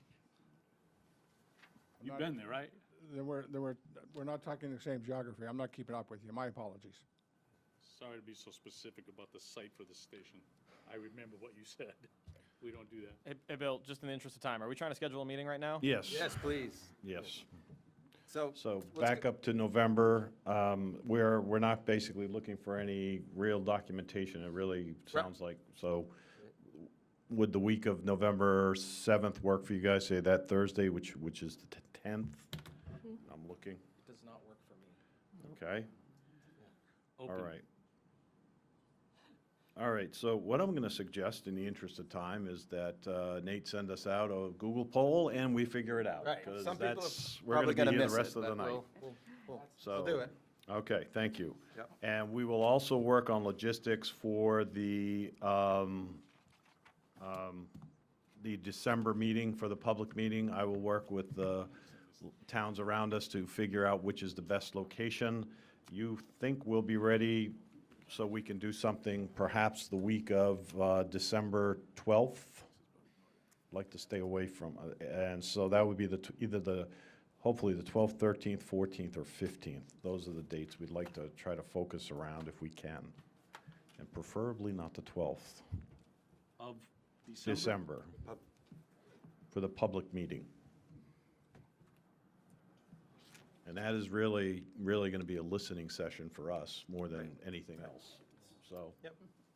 So people can come respond to the draft, and hopefully we'll get that out the end of November, so people have at least a week to look it over and digest it and ask questions.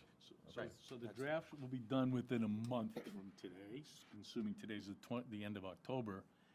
And we still haven't decided whether we're gonna accept this economic report. By the way, it's been called a draft, although the report does not have the word draft in it anywhere. Is that have we accepted this economic impact study? There's been no vote on it, nor is there one scheduled to do anything today. Do you want to move to add the word draft? Well, please. It's not in there, so it was emailed to us as a draft, but the word draft is not in your report. I move to adjourn. Come on. We have still public comment, Oh, so a lot of no people slight said. meant to the public. You No, can leave I any time, appreciate that, Nate. All right. We'll send out the dates for November. We'll get a date for December. We hope we can all be here in November to discuss elements that might have to be tweaked a little bit before the draft goes out. And now is the time I'll open up public comment. If you have any questions or comments, please come up to the microphone and tell us what's on your mind. And I would just start lining up if you have questions. It would be a lot easier. I'll start because I'm sure I'm the minority here in this audience. My name is Shirley Story King. I'm a Cumberland Town Councilor. If you remember, Cumberland Town Council did not vote to join this process, and then we re-voted to join the process because we wanted a seat at the table. I've not seen the economic impacts to Cumberland specifically delineated. I'm not sure what the economic costs are to the associated communities. I appreciate the comments of Jeremiah. You know, what's in it for us? What's in it for Cumberland? We have no public access at this point to a trail, whether it's a bike trail or a walking trail. We have ample walking trails in our town. We have more public lands than most communities. So what is in it for Cumberland to invest in this project? Another concern I had was with the reports, the economic reports. The estimations based numbers of people in Cumberland within, I guess you must have done within a half a mile, because you indicated that there are 338 households within a half a mile. There are only 28 households that are land abutters along this stretch in Cumberland. I counted them because I know every one of them. I am one of them. And I'm looking, this is my personal, this is where my blood pressure goes up. Sorry, Bill. I am concerned about lack of representation for abutters along this corridor, especially in Cumberland and Falmouth. Falmouth is already dealing with some public safety issues with indigents from Portland moving their tents out along this rail bed. I spoke to someone from Falmouth where they have had tents in their backyard set up from people who've walked out from Falmouth. It's 8 miles from my house to USM. I used to ride my bike. I am a bike fan, and I generally support bikes. And now I'm going to digress a minute. We've spent a lot of money in Cumberland on Route 88 to include wide swaths of pavement. So what incentive is there for Cumberland to invest in a trail, a bike trail, when you could easily get off Portland Street, get on Route 1, stay on Route 1 and go all the way to Johnson Road or Bucknam Road and get back on the trail? Or so you have two corridors, Route 1 and Route 88. And I used to bike Route 88 all the time. It's a lovely, lovely ride. The other issue I had with the, let's see, I circled all my things. So I guess I've covered them. So I'm looking forward to public comment. I'd be interested in hearing, I understand politics quite well, and I know that when people disagree with the majority, they get, well, social media will attack them. So I'll avoid social media on this issue. But my concern is in an audience that is pro-bike trail and that the voices that want to speak up may not speak up. So I'm here representing some of those voices. It's intimidating. I know in Cumberland, the emails we got were like 99 to 1 in favor of a bike trail for us to invest. But that doesn't represent all of the taxpayers in Cumberland that will be required to pay for some of this. So that's where the town council stood. And so thank you for acknowledging me for the public record. Thank you, Shirley. Hi, I'm Art Bell. I represent Yarmouth, the town of Yarmouth, in the Maine State Legislature, and I did have a hand in creating this whole advisory trail process. And I want to thank you guys, first of all, for your hard work and the folks that served on the Mountain Division Advisory Council as well. Couple of things. One is I'm so excited. I know the folks that I've talked to in my community are excited about this opportunity. And I'm really thrilled to hear that the DOT is getting all kinds of comments, and even in Cumberland, you're getting a lot of comments. And it really pleases me to see that this is getting that kind of attention. And there's just two things that I find interesting. One is this doesn't have to be an adversarial thing between folks that have the vision for passenger rail and for those that have the advocating for bike and pedestrian trail. There's two lines, as we've seen today. We saw on the map there's two ways to get from the Portland area up to the Lewiston-Auburn marketplace. And then the second thing is simply that this is going to be a trail until rail. So this is not a final thing. If 10, 20, 30 years from now, the state wants to take it back, a different population here, things have changed, that can happen. That opportunity is still there. So, I think to ratchet down the emotion a little bit, I think those two things tell me that this is a very exciting opportunity that doesn't have to be as controversial as it seems to be. And I am very excited to take this to the next step. So, thank you. Thank you, Art. Paul. Hello, my name is Paul Weiss, and I am the former president of the Portland Velo Club, Maine's largest cycling club. I've raced for over 40 years on the disciplines of cyclocross, mountain biking, road racing, and touring, bike touring. I've biked and used passenger rail for tours in over 46 countries. I've done close to 100 rail, quote-unquote, trails, actually more than that, I think. I ride about 7,000 miles a year, more than I put miles on my car. I've done most of the major bike trails in New England and across the United States and Canada, including Maine Sunrise Trail, Mountain Division, Allegheny Passage, etc., the same type of trails that we're discussing today. I'm also a founding member of the Maine Rail Transit Coalition and a former director of the Maine Rail Group.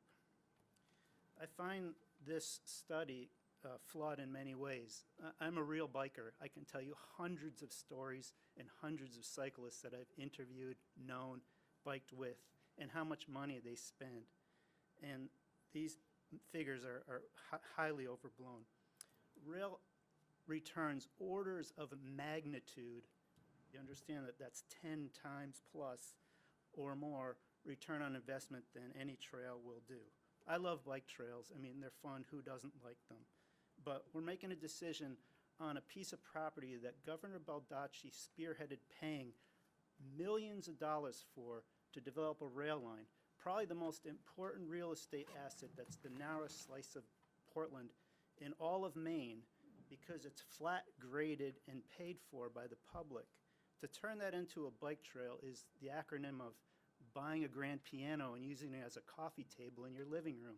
It's a really poor public policy. It's a really poor use of public funds. And it will not serve the people of Maine, the economy of Maine, and the people we're looking at. In this direct study, pointed out was the economics of the people who benefit, middle to upper class people, so they could bump up the numbers. Well, rail is really used by all people. People from workers from Somalia that live in Lewiston and want to work in Portland. People that don't earn a high living. That is what rail serves. It can be served to everybody, not a nice bike trail that people can use. So rail also obviously pointed out tremendously reduces fuel use, pollution, congestion on our highways. It reduces by orders of magnitude the damage to the roadways. To have a railway sitting parallel to 295 and have 40,000 vehicles commuting into Portland is an obviously flaw in public policy. The trail use fallacy that the Rails to Trails advocates use, that this is going to be returned, and we're keeping the option open. Look at the history of it in the United States. There are few, if any, miles in the entire country, in the entire history of Rails to Trails, that have reverted to rails. Nate Moulton can attest to that when he tried to rail part of the line on the Mountain Division, and all the snowmobilers were irate about it. It almost never goes back to rails. And that's really poor public policy. I love biking. I ride with probably many of you, but I understand what important public policy is, and you can't let your individual interests override this. Maine has the oldest population of people in the state, in the country, and that elderly population wants access to transit with their bikes to go all over the country. This is what this project can do. A bike trail serves so few people. A railway serves an entire economy, an entire population, and that is what our government under the Baldacci administration wanted to see. So as an advocate for cycling, as an expert in cycling, I really understand and have done most of these trails, and I really don't think that many of them were good decisions. And as our country moves into the era of severe climate change, we need to change our transportation system from carbon-based to electric. And this is a perfect opportunity for the state and can reduce our emissions upwards of 20% overall, because this would be one of the biggest projects in the state of Maine, I think the biggest, for reductions of emissions, connecting Maine's two largest urban areas, two largest populations by rail. And the routes do matter. To make a common agreement that you can go up the Pan Am line or go up the state-owned line, that's not true. Routes do matter. You're missing half a dozen communities that this study didn't even acknowledge. So I really don't think it's good for the people of Maine. It's not a good idea for the state, and I really think this is bad use of public policy, public funds. I appreciate your time. Thank you, Paul.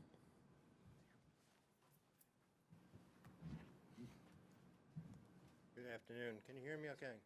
Yeah. My name is Ken Capron. I'm a retired CPA from Portland. Hi, Nate, and the other Nate. I got to keep this simple because I've got more notes on each page than Tony does, which is very concerning. I really agree strongly with the previous speaker because, except for the fact that I don't think this is a bad use of public policy, I think it's important that we explore all transportation options. But I had a couple of questions as they were presenting the report, and I'm not sure I understand why certain things were done certain ways. But right now, the U.S. DOT, if you apply for a sizable grant, they use a process of BCA, a benefit cost analysis, which is designed to separate or determine the fair comparable value between the benefit and cost of a vehicle of one sort to a trail and another sort to a ferry and another. It is a true, at least in my opinion as a CPA, it's a true equalizer between the value of one project and another. I don't know why that wasn't used. That's to me would be more valuable than anything that they've provided as far as statistics. The BCA is a bear of an analysis, but it's that way for a reason, and it took them a long time to develop, and obviously for good reasons. There's a couple basic flaws in the report that I think are relevant here. One is, for every person who's going to use this trail, there's something else they're not going to do. So this isn't new revenue. You're just shifting revenue from one place to another. If they used to ride the Eastern Trail and now they're riding the Western Trail or whatever, that's not new revenue to the state, not new revenue to anyone except maybe that location, but you're hurting some other location. So this isn't new revenue. This is just shifting it from one place to another. It's like if you're changing the place you buy your gasoline. It's going to be great for the day you buy it from John Doe and terrible for Kate Doe or whoever. So that's a huge flaw in this report. It doesn't take away, subtract out and produce a net result. What's the net benefit to all these communities? And what's the net loss, the cost to all the other communities that aren't going to benefit? Now I can see out-of-staters coming in. That's pure new revenue. Soak that up as much. If you can get just out-of-staters to come in, you know, put a spur from the turnpike right to this rail system, you might find an economic benefit to the state, but otherwise you're just shifting from one place to another. That's not at all identified in this report, and I'm surprised it isn't. That, as a CPA, that's one of the two things I would have checked on. First, I would have had a report that compared the Eastern Trail, which we know the results of, to this trail, which we probably should know the value of. So there was no real comparison between what we know and what we are projecting. There's also well, maybe I won't say that. There's some things I'll put into writing if I can write that much before the time's up.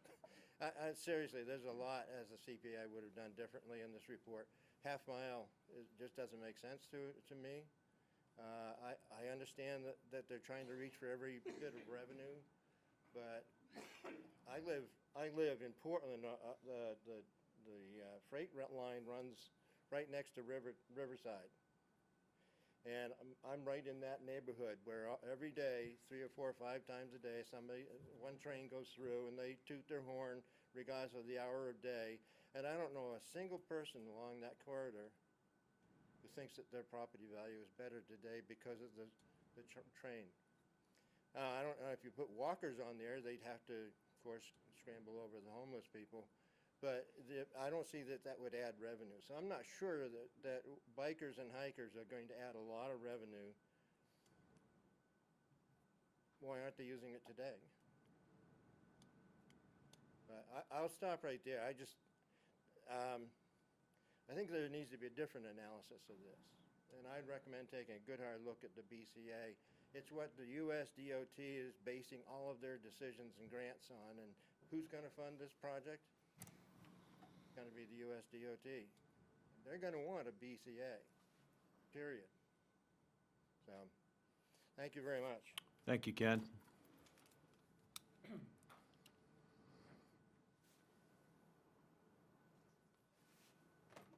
Good afternoon. Carl Wilcox, 1047 Intervale Road, New Gloucester, Maine. I want to give this, I sent this to Mr. Howard a few weeks ago. I want to make sure that Chair get it. The file. Some interesting reading there. Okay. I'll probably impact more. Okay, wait till you get to the microphone, Carl, so everybody can hear you.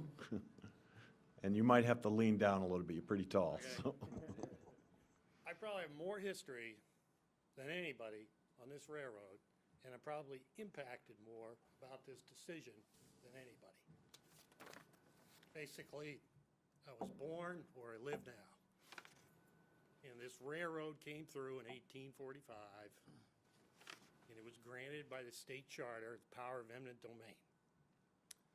So it slices through my property, of which I have at least 4,000 linear feet of frontage on it. And my memory goes back to probably the mid-1960s with regard to this railroad. First, I was kind of a proponent. I wouldn't say a proponent. I would say somewhat supportive of the idea of the trail. But then I educated myself more of that document that I gave you there. How, I guess the biker gentleman, he's already left the room, but I really couldn't agree more with him. That this train, which I would think, first I want to back up on the eminent domain. So the land was acquired for about, I don't know, $135 back in the 1840s. For, specifically, it states a railroad. It doesn't say a trail, it doesn't say a fiber optic, it doesn't say anything about that. So, but there was a benefit for the farmer at that time, because a mile and a half to the south, there was a train station, and approximately a mile and a half to the north, there was a train station, of which there was essentially no transportation until that railroad came in with the power of eminent domain. And then goods could go to market, the farmer could go to Portland, he could go up towards Lewis, he could go to Auburn, Lewiston, and that was a benefit. I look at this, that this transfer, if it happens, which I did support it, but I no longer do, to a trail, I am due by the Fifth Amendment compensation. It's not gonna kill the project. It basically ties my two properties together. I have 118 acres there, ties it together, it's currently split in half. That currently, when I pastured cattle, I had to maintain 4,000 feet of fence. Now, the railroad is responsible for building the fence. They never really came to help maintain it. They never really took care of my poison ivy. When I got that, so that's about $10 a linear foot, that's about $40,000. And whether it's a trail or trained, that needs to be built. And also to educate you that if the livestock get out on that fence, the damage they do and the damage that are done to them is the responsibility of the railroad. Because the cattle did get out when I was a kid. Well, actually, they got out multiple times, not too much, but a little bit. And, you know, one got run over and killed, and the railroad did do compensation. We buried it right there on the spot. So regardless, that all has to be factored in. And if it's gonna go to a trail, I don't see anywhere near the financial benefit than if it's a train station. If it's a train station, they talk about the Pineland one, well, that's like 8/10 of a mile from my house. So suddenly, with LD 2003, I'm gonna have 40 house lots. I'm gonna be able to retire in the Riviera, okay? So that's just a few things. I could go on for hours about this. But to back up about, give you a little story about living with a train. Okay, this, and it needs to be electric battery. I'm personally not going to tolerate another diesel electric. I've had my property burned 3 times in 5 years. And the last time, it burned 32 acres. It got to within 100 feet of my house, and my family had to evacuate. And of course, I'm totally unaware this is going on, and I drive home from work, and the whole road's closed and barricaded. I gotta wait a couple hours before I can get to the house. And that damn railroad company, Genesee, Wyoming, who were negligent, burning up miles of track because they didn't maintain their spark arrestor, they never came to me once. They drive by my house multiple times a week. Did they ever goddamn stop in? No. So I sued them. We settled out of court. And then they had to go. I have 3 legal farm crossings across these tracks. Only one do I actually, I'm a nice enough guy. Why have the railroad go to the expense to maintain 3 rail crossings so they only maintain 1? Seems reasonable. I'm a nice guy. So a few of the planks rotted out. I call them up. All I want is a few of the planks. You have to have these big, heavy planks between the rails. Otherwise, you damage the rails when you go over with your farm equipment. No response. And then I get a call at work from this guy. He's a consultant for the Genesee and Wyoming. And he denies the existence of my crossing. And I say, come on out and look at it. Look at it on Google Earth. This is probably like 20 years ago. Google Earth existed. And he says, I'm going to have you arrested. You're trespassing across the railroad property. And I say, well, come on out and look at it. He says, well, I can't. I'm in Arizona. And I tell him, well, they hired the wrong goddamn consultant if you're from Arizona. And so that's the crap I've put up with railroad.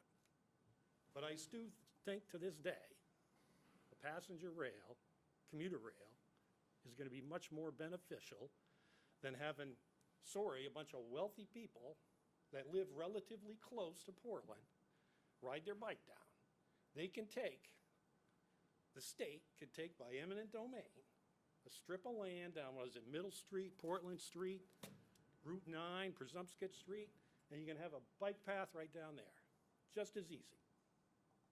They've taken eminent domain for my property, and then in my lifetime, CMP took eminent domain to slice a transmission line through. So all these other people can share in the love of eminent domain. So it's all I request. If it's going to be anything other than a train, I want my due right under the 4th Amendment and payment, I think it's the 5th Amendment, it's the 4th or the 5th, compensation, just compensation for the taking of the property, because it's no longer a train, which would give me the greatest value. Thank you for your time. Thank you, Carl.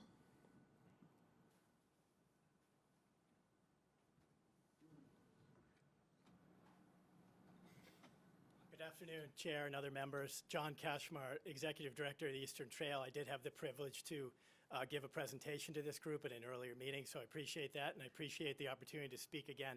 I'll be brief. I did feel obligated. I did not intend to speak today, but I feel obligated because the Eastern Trail was mentioned so many times, and I just wanted to clarify a few things.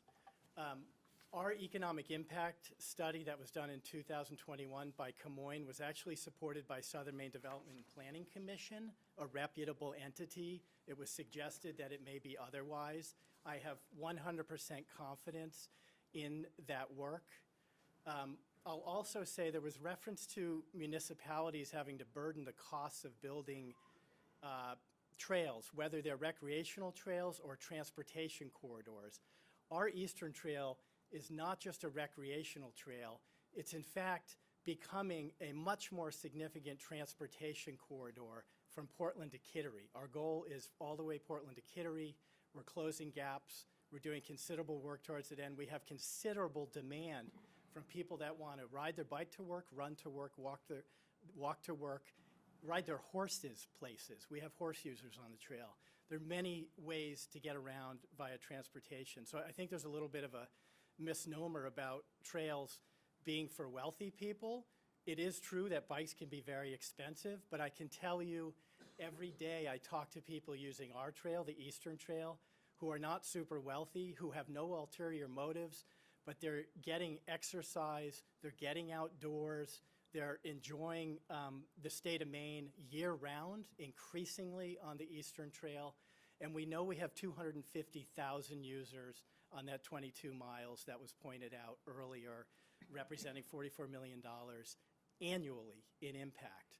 We're about to put engineering design out for another 11 miles from Kennebunk to North Berwick. We know that will add to available to people who are using it, as well as the economic impact to that.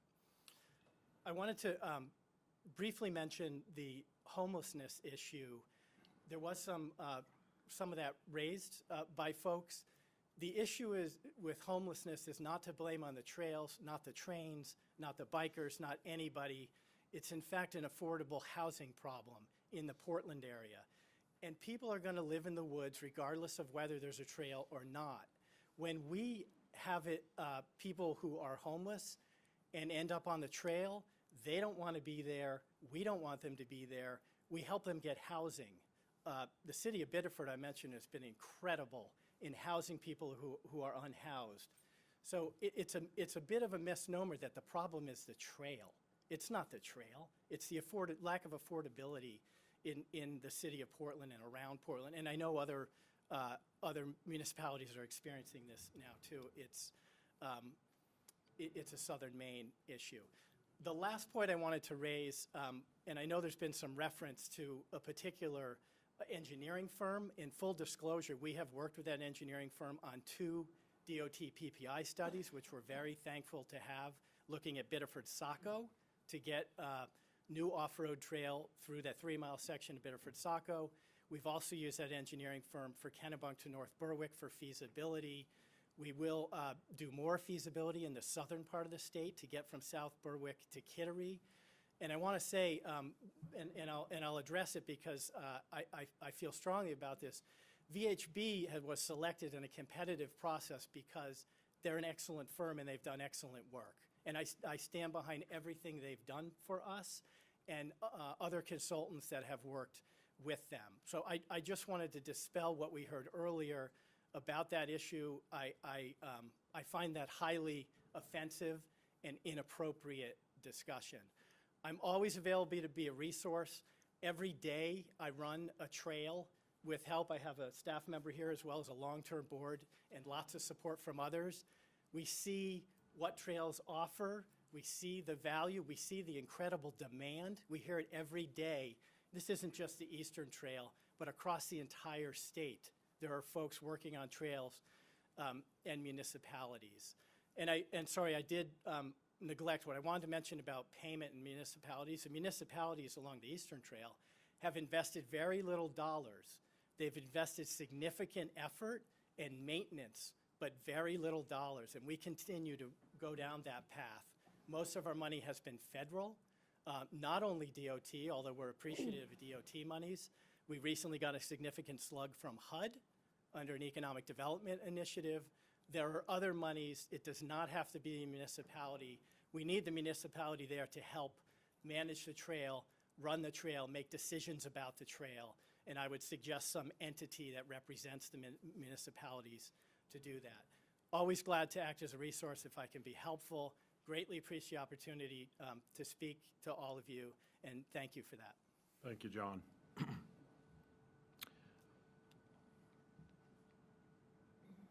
Hello, I'm Mike Boyson. I live in Portland, longtime resident of Cumberland. In 2005, I was co-chair of the Maine chapter of the Trust for Public Land, which spearheaded, along with Portland Trails and the City of Portland, the creation of the Bayside Trail. It's about 13.5 acre piece in what was then called the Bayside neighborhood. There was one entity, commercial entity there major one when we got there, along with a bunch of metal reclamation companies and various other challenging industries located there. If you go to the Bayside Trail now, you'll find that the community and the neighborhood is transformed. I won't say that the trailhead was the only incentive there, but just quoting from the Trust for Public Land, the Bayside Trails turned a former industrial area into a livable, walkable, vibrant urban amenity. The trail, together with pocket parks, gardens, and public gathering areas, is a focal point for community activities and contributes to the economic vitality of the city, improving the quality of life for the tens of thousands of neighbors and visitors, and provides a safe, pedestrian-friendly pathway through the Bayside neighborhood. These trails can work.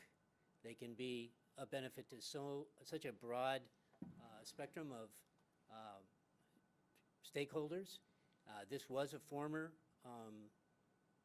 railroad property, and we look forward to when this trail comes to fruition and the RU Institute hooks up the former B&M property to the Bayside Trail, yet more connectivity for our little effort back in 2005 and helped by, actually the spade turner was Senator Collins. So she got us remember shovel ready? Well, this was shovel ready, and she was ready with a shovel. Thank you for your work, all of you. I know this is, I've served on commissions like this, and it can be challenging time-wise, but I really appreciate your efforts, and best of luck. Thank you, Mike. Oh, jeez. Ed Suslovic. Thank you all, commission members and consultants as well, for your service and for your patience, and I hope not to tax that in my comments. I'm a big believer in the KISS motto. Those of you that have served with me on various things know what that stands for. Keep it simple for Suslovic. And I say that because another phenomenon that occurs sometimes in public bodies is what I call analysis paralysis. And I know some of you resist that even more than I do, because I've served with some of you on various boards and committees. And I think this afternoon, the discussion late in the meeting was really helpful in terms of what is the role of you all, and what is expected of you. You're not all expected to be railroad experts or trail experts. You're here because of what you do bring to the table. So I would just like to make a couple of really quick points. And I'll preface it by saying that I am currently a member of the Casco Bay Trail Alliance. I'm currently a member of the Greater Portland Metro, which operates the bus service, including the Breeze, which runs parallel for a good portion of this route that we're talking about to Brunswick. I'm also a member of the NEPR's Downeaster Station Committee, and I've been a member of that and the Metro for over a dozen years. I'm a walker, I'm a biker, I'm a runner, I'm a trail rider, I'm a train rider, I'm a bus rider.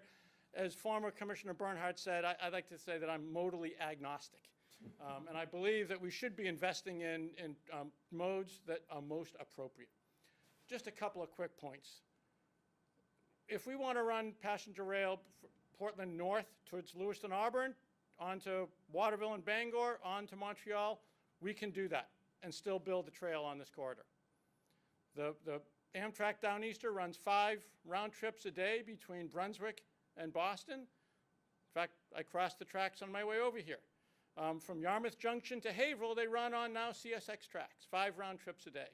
I have a hard time imagining more than 5 round trips between Lewiston, Auburn, and Portland, based upon population and population density.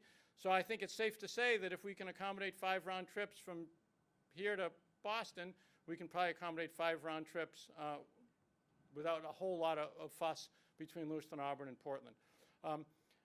I will also point out that as much as I'm a believer in transit, I think we need to discuss the fact that since COVID, nationally and locally, transit ridership, we're down to about 60% ridership of what we were prior to COVID.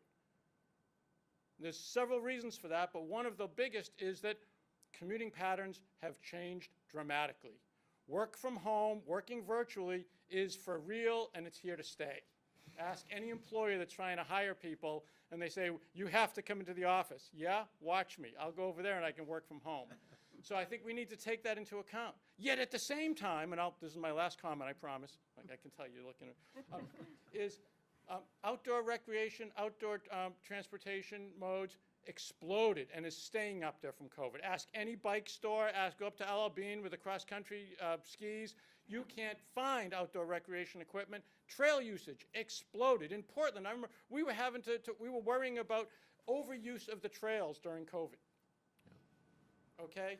So if you look at where the greatest need is, I would argue that we need more trails, and we don't have to look far to see where they've been done very successfully. The Eastern Trail is just mentioned. I just had the pleasure of walking the Belfast Rail Trail. I would encourage those of you that haven't done that to go do that. Walk it, bike it, cross-country ski it. A lot of the issues that I've heard people talk about are butter concerns. There were houses right on the trail with driveways that had to go over the trail to get to the road. Folks, nothing that people have talked about in terms of concerns, none of those concerns have not been addressed successfully elsewhere. So I would just say we don't need to reinvent the wheel. All of the concerns that people have identified about a rail trail, they've been tackled not only nationally, but my really last point, when people say, gee, all these rail trails around the country, you people that say you can always turn them back to rail use, yeah, but it never happens, right? I think someone said there's only been one. Why do you think that is? Is it perhaps because there's a greater public utility for those particular corridors to be trails instead of rail? That in a democracy, the public has voted both with their feet as well as with their directions to their elected officials to say there is greater utility in this corridor as a trail, whereas over here we want to keep it as rail. I'll stop now, and again, I thank you very much for your patience, especially during these last few minutes. Thank you. Thank you, Ed. Anyone else? Going once, going twice, we're going to adjourn. Okay. Thank you, everybody, for attending today. We are now adjourned, and we will get it up on our website for the next meeting. It will be a workshop of the council, and hopefully we'll have nailed down the December public meeting date as well. Thank you very much.